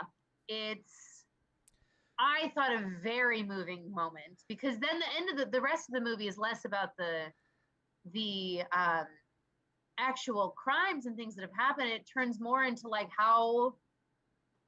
how is Poirot gonna let these things affect him and move into the rest of his life? Because the friend's mother's there, and it's her only child, and is dealing with that, and his fiance is there, and she's dealing with that, and the mother hates the fiance, and it's a whole thing. Well, I mean, it's awesome that it had that clearly a profound effect on you. I mean, not that profound. I cry at a lot of things, but still an effect. Wow. I didn't know you were that much of a soft touch then, if that's the case. Don't be careful what you say. Soft touch is not the connotation I think you think it is. Wait, what? I thought that's exactly what that means. Soft touch is not that you're an emotional person. Soft touch is that you are dumb. No. Yes. No. Yes. No. Hold on. We're looking it up. Now we're going to look up the etymology of that. Let's see. I will apologize if that's the case. Soft touch. Well, anyway, I A do not person think. who readily gives or does something if asked. What? So both of us are very wrong. I guess we are. How about this? Easily. No, that's not. That's not. Can't say that either. Emotionally available. Emotionally, yeah, there you go. How about that? Is that a good way to say it? That Sure. We'll go with easily that. emotionally available. But that's good though. I mean, obviously it struck a chord. Have you liked him in anything else? Brana, I mean, like yeah, like it's Brana. It's freaking Kenneth Branagh. Well, some people don't like everything he does. Some people get weird about the stuff. Well, he's not the best person. Oh yeah? You I didn't really know. want to get into Kenneth Oh Branagh no, I didn't drama. know anything about Kenneth. Let me tell you, Wait, I so love nothing more than knowing about romance drama of wait, Hollywood. romance drama. So this You isn't don't even. know? Are you not familiar with this? It's not Oh, cannibalism, nice. right? Like Army Hammer. It's not Oh cannibalism. no, it's nothing like Army Hammer. Army Okay. Hammer's way creepy. Okay. Yeah. So I can't. Kenneth Branagh. Who was he married to? Kenneth Branagh was married to Emma Thompson. That's right. And they did Much Ado About Nothing, which was amazing and one of my favorite movies as a kid, and is part of the reason I'm as badass as I am, because Emma Thompson is amazing in that movie and that rendition of Beatrice. And he did a whole bunch of different Shakespeare stuff, and his Shakespeare is so good. It really is. His Hamlet's amazing. I like Kenneth Branagh as an actor and as a director a lot, in a lot of things. Don't even start, Eric. Stop ruining everything. I'm telling a story. So, and you didn't even know this story until I told you this story. Shut up, Eric. Anyway. It's like, so, Emma Thompson's a badass, by the way. I don't know if I've mentioned that. She is awesome, by the way. She's awesome. Okay, get out. But, so, Emma Thompson is married to Kenneth Branagh. Kenneth Branagh cheats on Emma Thompson with none other than Helena Bonham Carter. Really? Right? What the hell's that about? So then Emma Thompson, and this is like the first major actor scandal of either Britain or everywhere, because this was like pre-Meg and Dennis Quaid. This is like the premier like new aged film scandal. Okay.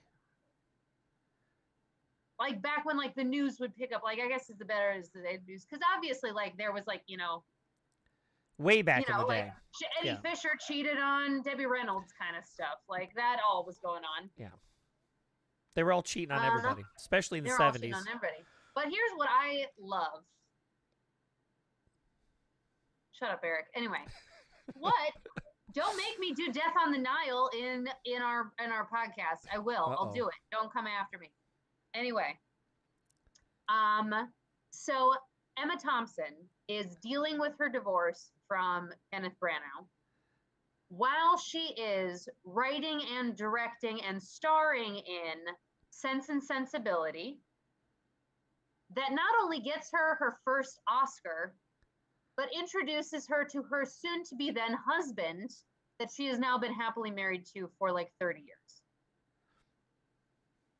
Emma Thompson's the shit. Talk about taking lemons and making lemonade. Just saying.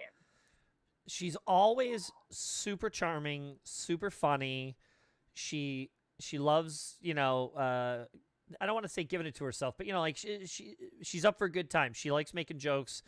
There's a great clip of her on the Graham Norton show where she talks about showing up at she went with like her girlfriends to like an electronic dance music festival, and the kids are talking to her through a fence, and how she would go. I think the cops were called on her because it was supposedly a nude like man out on her farm. People were like, "There's a nude man on her farm," and it turns out she had gone to like bathe in the lake. So she joked that it was me. They were calling on me. I was the nude person in the lake. Yeah, I'm an old man. Like she's great. She just has a great sense of humor and super. Yeah. She seems super fun to be around. Not only that, she seems like a great actor. I mean, she is. I was going through Amazon, like, you know, when you like go on your like Fire Stick and you're like, oh, here's, or like go on, you know, Netflix and you've got like movies that like are like, hey, look at this movie, watch this trailer while you just randomly are sitting there. Sure. I just found a movie and I don't know what it's called and I didn't pay that close of attention to it, but I was like, I'm gonna mark this as maybe something I look into later. It was a movie with her and Kenneth Branagh, not Kenneth Branagh. Now I'm back on Kenneth Branagh. Okay. Pierce Brosnan playing exes who like are helping each other with something. And I was like, that is so random, but also the most attractive movie I've ever seen because it's Pierce Brosnan and Emma Thompson, and I could easily see the two of them being married. What? I'm throwing her in with Arnold Schwarzenegger. Twins? Yeah. What? Yes. Right? Yes? Twins? No, there's another maybe, because there was another actress that looked a lot like her back in the day. No, because she's what's her name's Junior. There is another It's actress Junior. who looks just like her. There's another actress who looks just like her who then was in Kenneth Branagh's what's that movie? I think it was Liam Neeson's wife who passed away. No, not her. Not her. I know who you're talking about. She also looks just like Emma Thompson. Similar. Natasha, Yeah. what's her face? Yeah. Natasha, what's her face? I don't remember. No, there was an actress that looked just like her who was in Kenneth Branagh's. I figured if I said it again, maybe I'd remember. Love Labor's Lost. Okay. And he played opposite her, and it was like, this looks a shit ton like your ex-wife, Kenneth. What are you doing? Maybe he has a type. Although Helena Bonham Carter could not be anything but completely the opposite of Emma Thompson. Although Helena Bonham Carter is also awesome in her own way. She's awesome. Who is in her awesome? Oh, well, Helena Bonham Carter is awesome in her own way. In her own way. But she is like, where did you go from Emma Thompson to Helena Bonham? Like, how did you get there? Completely the opposite. It's not quite as scandalous as, or not quite as like, what the hell, as Hugh Grant cheating on Elizabeth Hurley with a prostitute, but still. Yeah. I don't know. I don't know if I'll ever watch Death on a Nile. All three of you are probably gonna be mad at me for that one. I know Sergio's probably gonna give it to me for it, but yeah, I don't. All the critics don't like it. I like Knives. I know this is probably look. People are gonna give me crap for it, but I like Knives Out. I love Clue. Clue is a murder mystery. Clue's great, man. That's not a it's murder awesome. mystery, but yeah. What is a murder mystery? What are you talking about? A comedy. Comedy murder mystery. Yeah. It even had four different endings. Yeah, maybe one day I'll sit down and watch one of them. Okay, so there's another actress that looks just like. You figured it out. But her name is also Natasha, so that's good. Natasha. It's Natasha McElhoney. And I'm mispronouncing that, I'm sure. She was the main actress in The Truman Show. Oh, okay. You remember that? Yes. What else would I know? Would I be able to? Yes. Where it's just like, she's like, discount Emma Thompson. Discount Emma Thompson. Which is never a thing to do. The Jolly Fats Weehawken version of Emma Thompson. I'm not even going to get into that. Do you know what that's from? What? Jolly Fats Weehawken? No. Okay. Should I? It's from a Jerry Lewis movie. One of these days, I'll send you the clip. I think it's Going Crazy or something. I haven't seen that one. Anyway, he has to travel. He has to get on a plane, and it turns out it's the Jolly Fats Weehawken Airlines. It's the worst airline ever. It's great. That's my term now for anything that's bad or the worst version of something is the Jolly Fat. I have a shirt. I'm not wearing it. Have you seen my favorite Jerry Lewis movie is Forever Way Way Out. So. Oh, I've never seen that. You're missing out. Oh, I'll have to watch it now. It's oh God, it's a movie of its time because now it's just like no.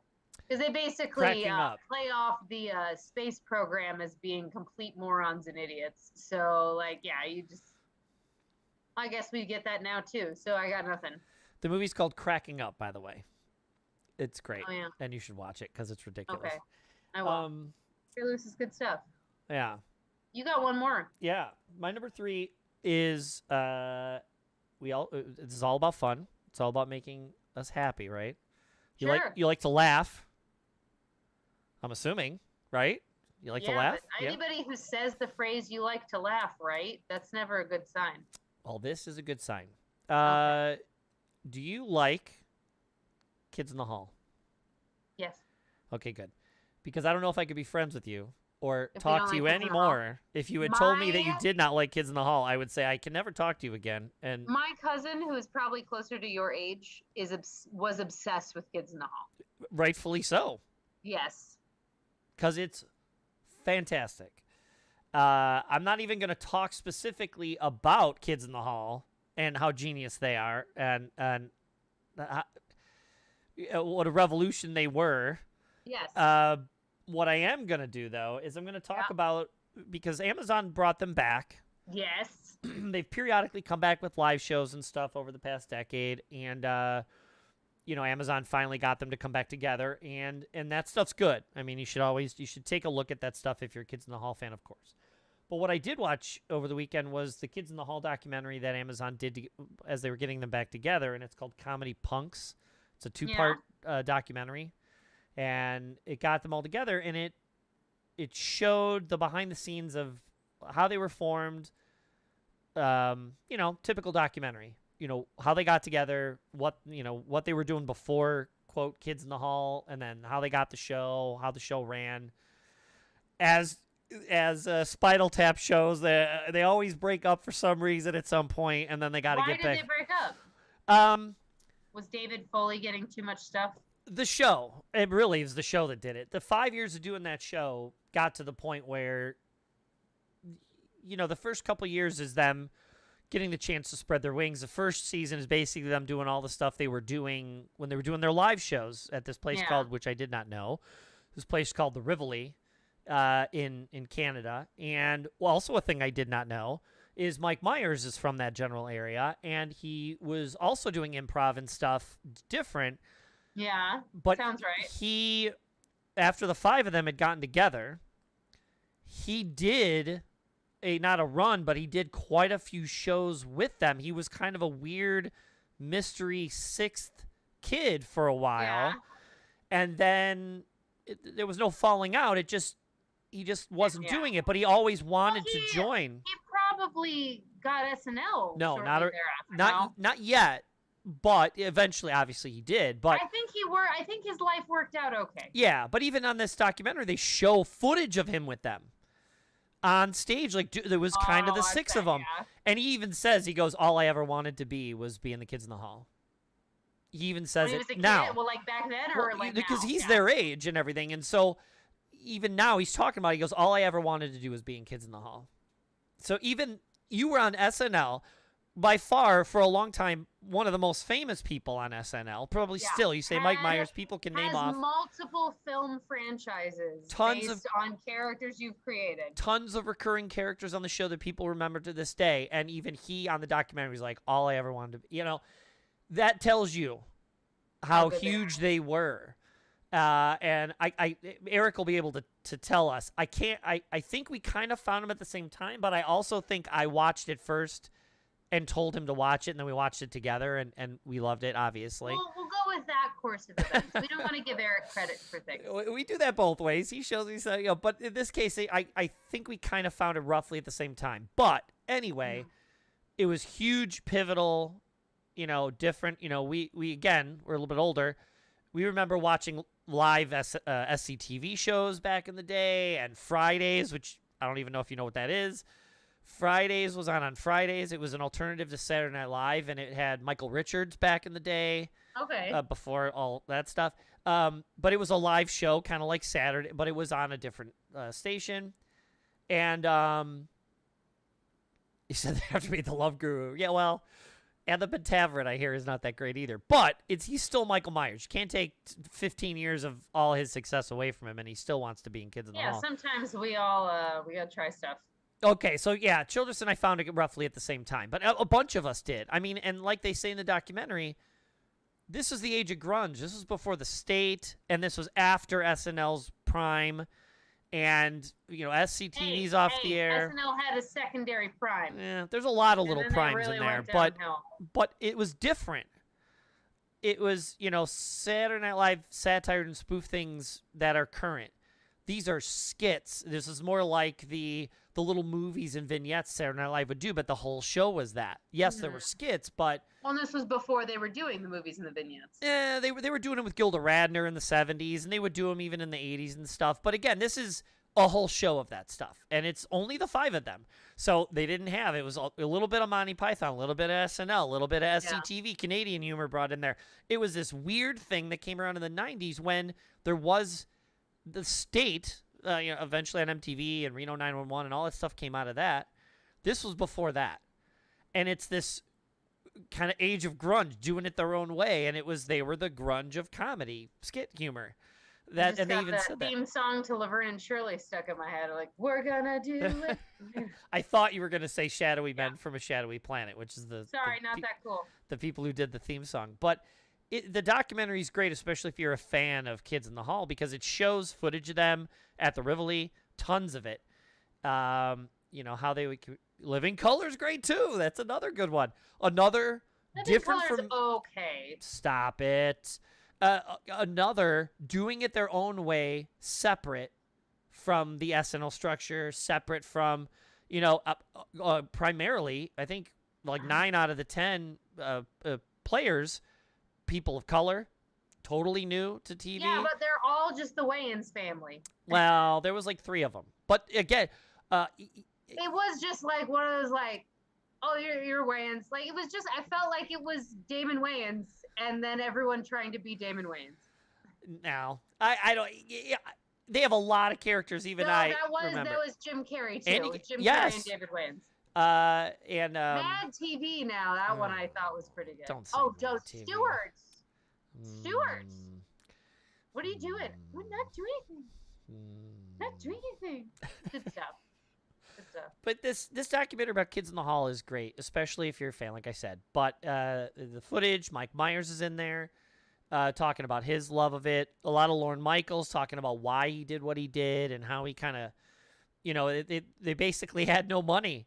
And one of them just randomly made a call to the CBC and said, "You want to help finance this thing?" And the guy at the CBC was, Canadian broadcast. I was like, sure, maybe we can figure something out. And then they just kind of worked their way and called HBO, and HBO was like, yeah, we'll give them a shot.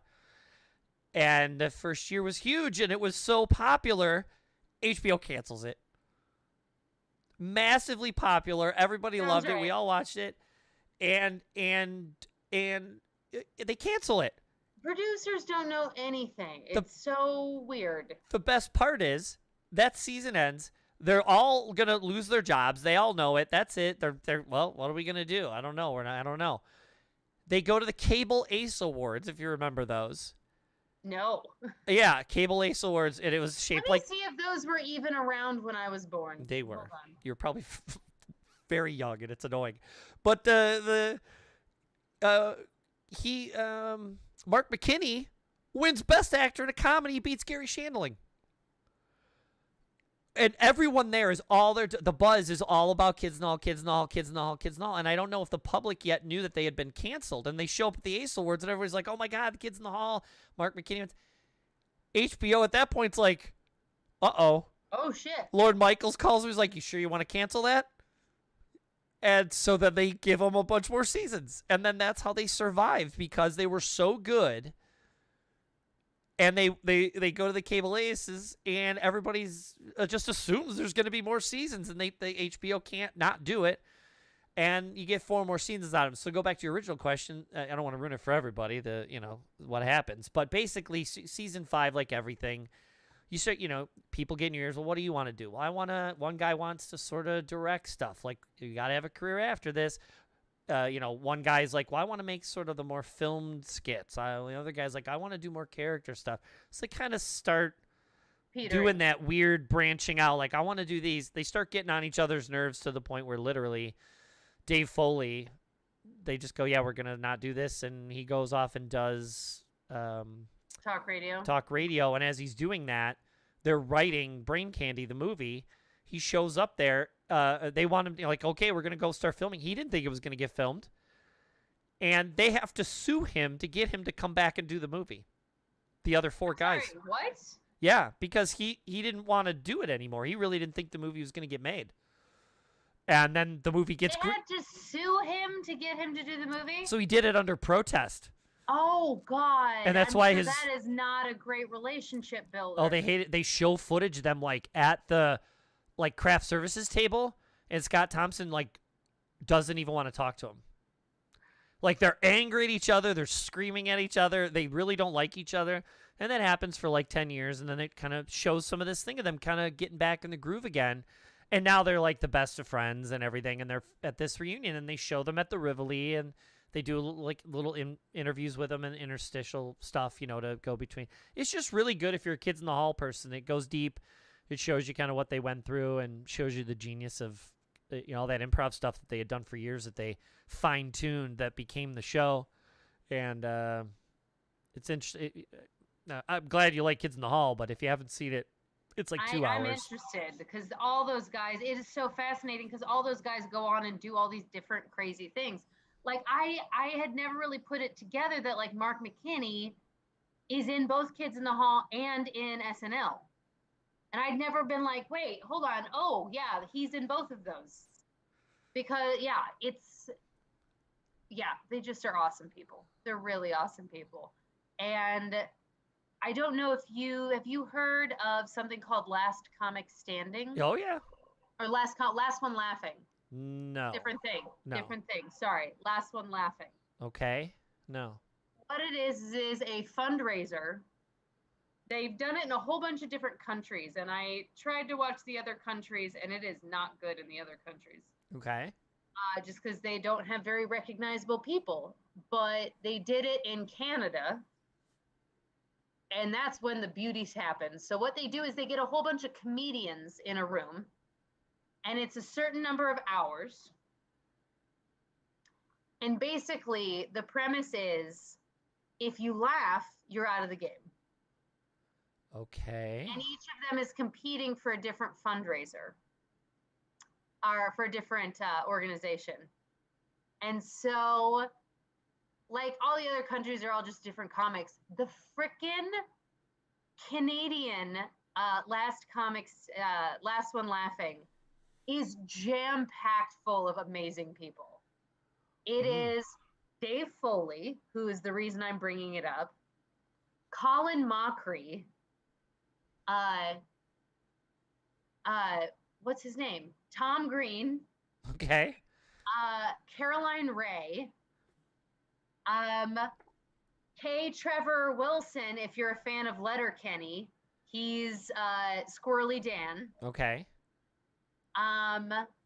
It's hosted by Jay Baruchel, and he is god awful, like so bad.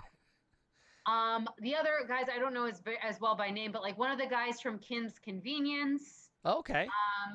There's other really big, well-known people that I'm gonna forget now. Eric mentioned Bruce McCullough ended up directing the Mary Catherine Gallagher movie. A bunch of them went on to do a bunch. That movie is so good. Oh my god. Kevin, I can't think of Kevin's last name in Kids in the Hall, but he ended up being like comic voice guy, a cartoon voice guy. Like he ended up making a career out of that for a while. So one of the guys is one of the guys from the what's that one with the fantasy football? What's that one? Don't know. Fantasy football TV show. I didn't watch it. I know what you're talking about now, but that I can't. One of the guys from that is in it. It is just delightful. It has one of the Kids in the Hall in it? Was Dave Foley in it? Okay. Kevin McDonald. Yeah, he became the cartoon voice guy. Okay. All right. It's it's very good. It's weird though because it's one of those things where they're doing really funny things, but since none of them can laugh, all you see, like every time it's funny, all you see is like one of them be like, they're having to get more and more outrageous too in order to get the other ones to laugh. Oh my god, freaking Tom Green! I forgot he's funny, and he is so fucking funny. Tom Green is so funny.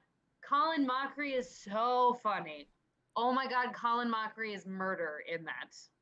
I know people hated Tom Green. I mean, they liked him. We all liked him when the MTV show came out. Yeah. But they were like, oh, he's so abusive to everybody and everything. I know people don't always like that kind of humor, like pranking people and getting on people's nerves and stuff. You know, like Very him, popular back in the day. him stealing his mom's car and painting it stupid colors and everything, like painting the house. Okay, it's ridiculous. But I wish there was a way to see those old. They're just not available that I'm aware of. The old Really? Tom Green show. You sure it's not on YouTube or something? Come on. I'm sure there's a clip, but I can't stand that where they're like, "Oh, look, it's a Tom Green thing," and it's like 6 minutes. It's like, I want to watch the whole thing, but yeah, if you're definitely doing yourself a disservice if you don't watch this thing on Amazon I Prime. definitely need to see that. I'm excited.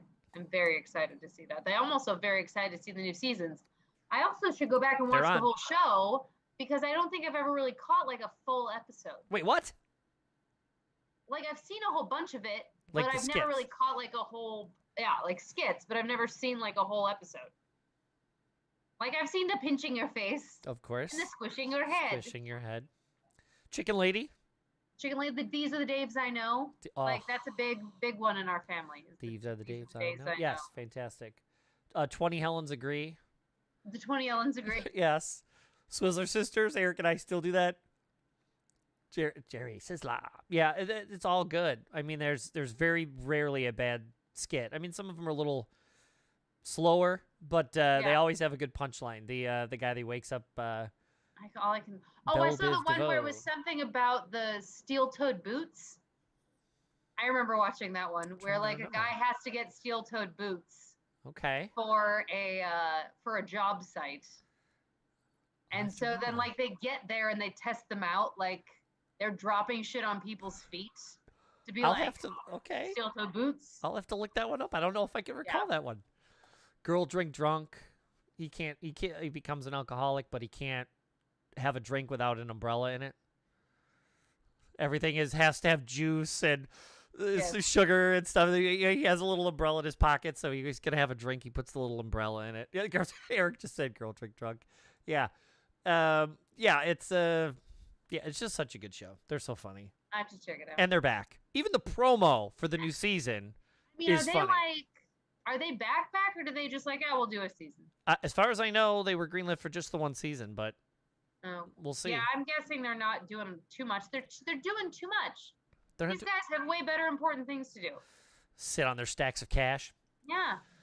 Sit on their stacks of cash and not have to deal with each other.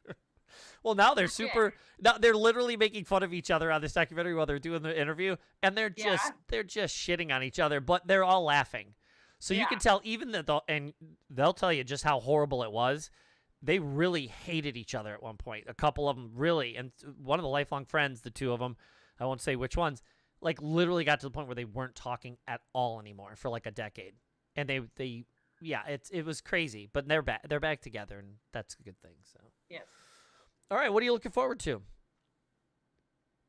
So I don't know if Eric already talked about this, and if he did, then I'm gonna yell because this is my thing. Okay. So I introduced Eric a little while ago to a TV show called The Umbrella Academy. You already talk about this? Did you already talk about this? I don't think so. Not on here. He mentioned to me, I think, that you guys were watching, or he was watching it or something. And he had not seen it. And I was like, oh my God, I'm so excited for the new Umbrella Academy to come out next month. And he was like, what? What's this show? What? You haven't seen Umbrella Academy? Have you seen the Umbrella Academy? I have not, but I'm going to explain why. Why? I don't watch a whole... It sounds like I watch a lot of stuff. It turns out I don't. I binge. And so what'll happen is I play a lot of games. Yeah. And then... Not on the show. With your heart yeah, not on this show. Ability. What we'll do is we'll sit... Mrs. Fun and I'll sit in like... It'll be a Saturday, and we'll watch 2.5 seasons of Stranger Things. It'll be that kind of thing. Or if I'm up late, I'll watch the 2-part documentary, and then I'll crash and go to bed. So if it's like... Hey, this comes out weekly. Like, I still haven't watched Kenobi. Oh, no, it's Netflix. It all came out at the same time. Come on, binge it. But now we literally just started Stranger Things at season 1 when 4 came out. Yeah, I know. You haven't watched Stranger Things? Well, I have now. But no, I had not.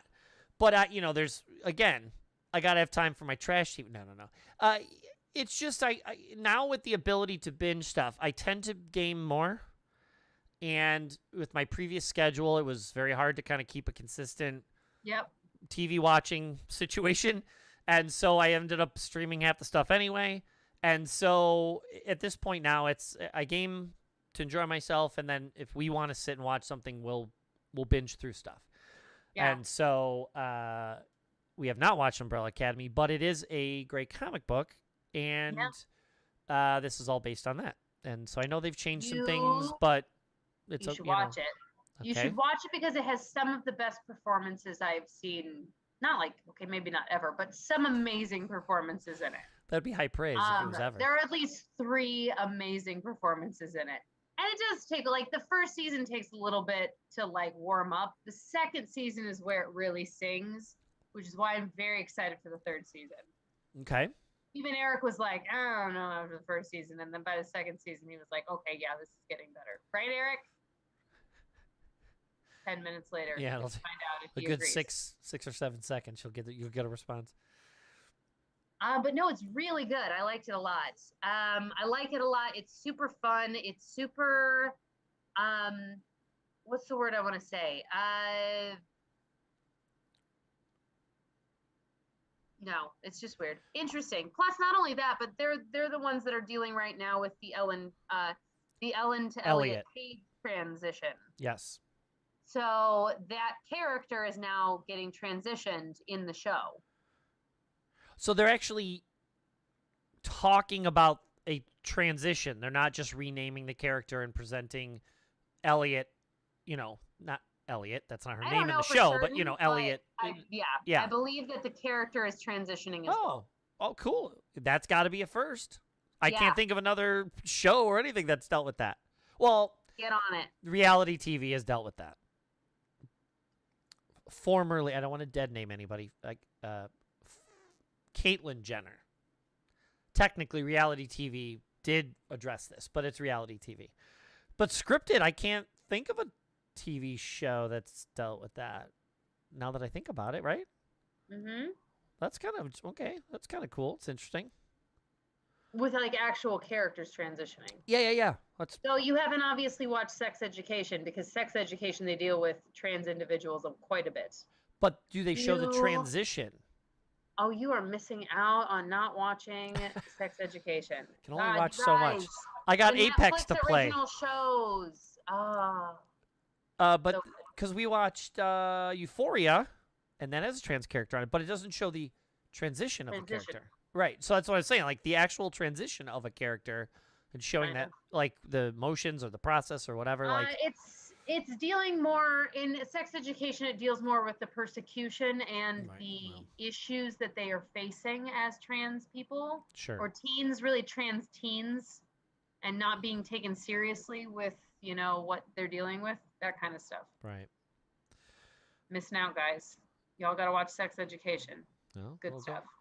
Is Sex Education British? Yes. Mrs. Fun's watched it. Now that I think about it, and she watched it. Gillian Anderson is one of the main characters, and she is so good. I don't know about that, but I remember, yes, Mrs. Fun has watched that. You don't know Gillian? If you don't know that Gillian Anderson isn't one of the main characters, it might not be Sex Education. No, it is. You sure? Yes. You sure it's not Dairy Girls? No. You sure it's not Dairy Girls? No. I remember her watching it because we were talking about it. Now that you say that, that's when it clicked. I'm like, wait, that show's British, and that's when it clicked. Yeah. No, Colin actually wanted me to watch Dairy Girls. Colin Suter. He was like, you should watch it. This is like a year and a half ago. He's like, you gotta watch it. It's very funny. I watched the first few episodes like earlier this week, and it's funny, but like there's not a lot of substance to it, and I kind of want like. I should tell Colin. Like I usually want some substance with my comedy, even like like Schitt's Creek is gonna make you cry, but it's also freaking hilarious. Look. I love Schitt's. I love that level of humor. I love satire and slapstick. Yes. But a good fart joke properly placed. There's no substance to that. I love it. But here's the thing. You can have a properly placed fart joke, but if your whole show is fart jokes, you've got a problem. What about Jackass? Jackass has slightly more substance. Than a fart joke? Mostly because there's an interest with the later Jackasses. It's almost a story in how far will these men go? Okay. Because they're all just like, what did we do? That this is our lives now. It's Like, yeah. well, it's funny that you say that because the thing I'm looking forward to. Is the new Jackass Forever movie? No, I've watched that already and it's hilarious. Yeah. And I watched 4.5, which is also hilarious. There's quite a bit of put it bluntly, a lot of dick punching and smashing and everything in the movie. There's even more in 4.5. So if you haven't streamed and watched 4.5, even more in 4.5. They're just all I'll say is bowling ball. Oh God, no! I mean, are they all at the point where they're like, "Well, we don't need to have kids anyway"? They're all old men now. What's Johnny Knoxville's got full-blown gray hair now. He stopped dyeing his hair. Oh God, actually, that was a good call for him. He looks really good. Well, he said because of COVID, he couldn't. He's like, you know what? I can't even get someone to dye this thing anymore properly. So he just stopped dyeing it because of COVID. He couldn't go to. He looks good. Well, that man has aged well. Well, this is a good transition because the thing I'm looking forward to, yes. The trailer dropped a week and a half ago, I think, at this point. Yeah. So you want to talk about comedy with substance? Beavis and Butthead Do the Universe is coming to Was anyone asking for this? Yes. Was anyone like, yes, oh, me. Yeah, Beavis and Butthead. We yes. should definitely see more of them. Yes, more. Oh. More of them. More of them all the time. Everywhere. Never. That was. Listen. Honestly, I think that I saw that as a kid, and I think that is what made me realize just the depth of stupidity in the world around me. That like people would find this interesting. Hold on. Without them, you wouldn't have Daria. I didn't watch Daria. Well, then you're missing out because Daria is the same people took the Daria character out of Beavis and Butthead and made a very smart girl positive teenage girl positive cartoon specifically about her having to live in a world where Beavis and Butthead exists. Like it's her having to do it. So you wouldn't have Daria without the same people who got you Beavis and Butthead. It's the same stuff. I don't know if that trade-off is worth it. It's so Beavis and Butthead. Come on, Beavis and Butthead. Yeah, did you guys just have 6 segments on reality trash TV? Yeah, this isn't even trash though. It's no, but here's the thing. At least with trash TV, those are like actual people. Those are actual dumb people that exist in the world. Listen, there's. I'm looking forward to the sequel, the new movie coming out. I mean, we could go into an hour about why Beavis and Butthead is genius. The cartoon, the original, the Beavis and Butthead Do America, the whole thing. Like that movie's great. You're reminding me of Ren and Stimpy and how my mom wouldn't let me watch that when I was a kid. Oh my God, Ren and Stimpy's fantastic. Would not let me watch that. No, wouldn't let me watch it. Much like everything else, everything has a dark side now. But yeah, Ren and Stimpy's a little problematic at this point. But Ren and Stimpy's also great. Beavis and Butthead is fantastic.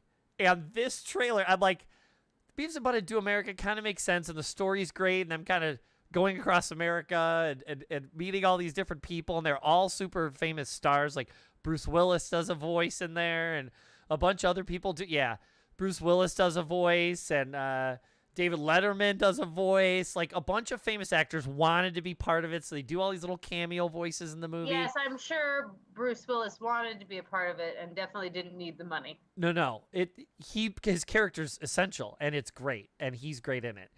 I'm like, what are they gonna do? It'd be very interesting to see. The fact that what it appears like, I don't know if you see the trailer. They somehow get on a spaceship into space.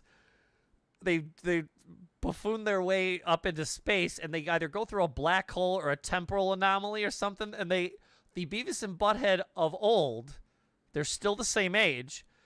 Those idiots with their mentality get transported to 2022. It looks like. And so, or at least at some point in the movie, they travel through time and they end up in nowadays and the mentality of shock. now. Yeah. And so, yeah, it just looks absolutely hilarious. Beavis and Butthead is great. It sounds, I was reading something, it sounds, we all knew that they were remastering quite a bit of the episodes, and the problem with the Beavis and Butthead thing, the cartoon parts are okay, and they can republish those and put them out on DVD and do all kinds of stuff, but Childress will tell you, I'm sure he's going to say something in here, some of the funniest bits are them in MST3K style commenting on the music videos from MTV at the time. Ooh. The problem is there's tons of rights issues, kind of what was happening with Moonlighting. Yeah. Come on, Beavis and Butthead meets Outlander. Get out of here, Eric. Go back and watch Outlander. They can't. They did a series of DVDs and they got the rights to, like, I don't know, Eric. I mean, whatever, like 3 DVDs worth of music videos were, but they didn't get them all. So you got the cartoons from each episode, but you didn't get all the music videos, and that was some of the best stuff. And so I guess they got either the rights to all of it or most of it. They said 200 of the episodes are coming with all the stuff. Childress, did you hear this? And they're getting all the music back and all their commentary, all that stuff's being remastered so that you'll be able to stream them, I'm assuming, on Paramount Plus. And all the music videos, there's... Yes, that's what the world now needs. Yes, it does. Butthead. It does. Frankly, it does, actually. We are living in Beavis and Butthead. We do not... We had one of them in office. It's genius. It's genius. And, yep. And it's... Yeah. Again, if you don't like it, you're not going to like it. The trailer's not going to make it any better for you. But the trailer made me exceptionally happy. And it was so great. And I immediately texted it to Childress, and then I come to find out I don't know what Eric's saying correct too, but Nick DiGilio immediately posted it, loved it. A bunch of other people. Nick DiGilio doesn't like Jurassic Park. I do not trust Nick DiGilio ever again. This has been a new thing I have discovered, and then Nick and I don't know if we can work out. But yeah, a lot of people immediately started posting it, and I don't care if, frankly, I don't care if anybody else likes it. It's good. I get a sequel. And even the preview, just for Eric. Even the preview made me laugh. Even the trailer. So I can't be more happy. And if this rumor about the 200 episodes is true, I don't even know if I'll watch anything else. I'll never get to the Umbrella Academy because I'll get to start streaming this. Oh no. Umbrella Academy. Umbrella Academy. It's on my list. It's on my list. I gotta watch. We gotta watch up to. We gotta finish up this. Then we got to finish up Better Call Saul. Then we got to finish season 4 of Boys. So we're having to go back and be current on shows, which we never are. The Boys. Oh, The Boys. Yeah. I am not fully current, but I'm close, and it's pretty good. It's pretty damn good. It's damn good. So now we'll have to keep current, which is annoying because we're behind on Saul again. No. Yeah. So. Well, you better call Saul. Well Sean done. and I are watching Star Trek Next Generation because he's never seen it all the way through. So Who? I get it. Oh, I get it. He's never seen it all the way through? No. You're going to do Deep Space Nine? You're going to do Voyager? I don't know. We'll see. We will see. I'm a big Voyager person. I don't know if you knew that. I'm a big Voyager person. Not particularly, but we talked about sci-fi and how much we like it.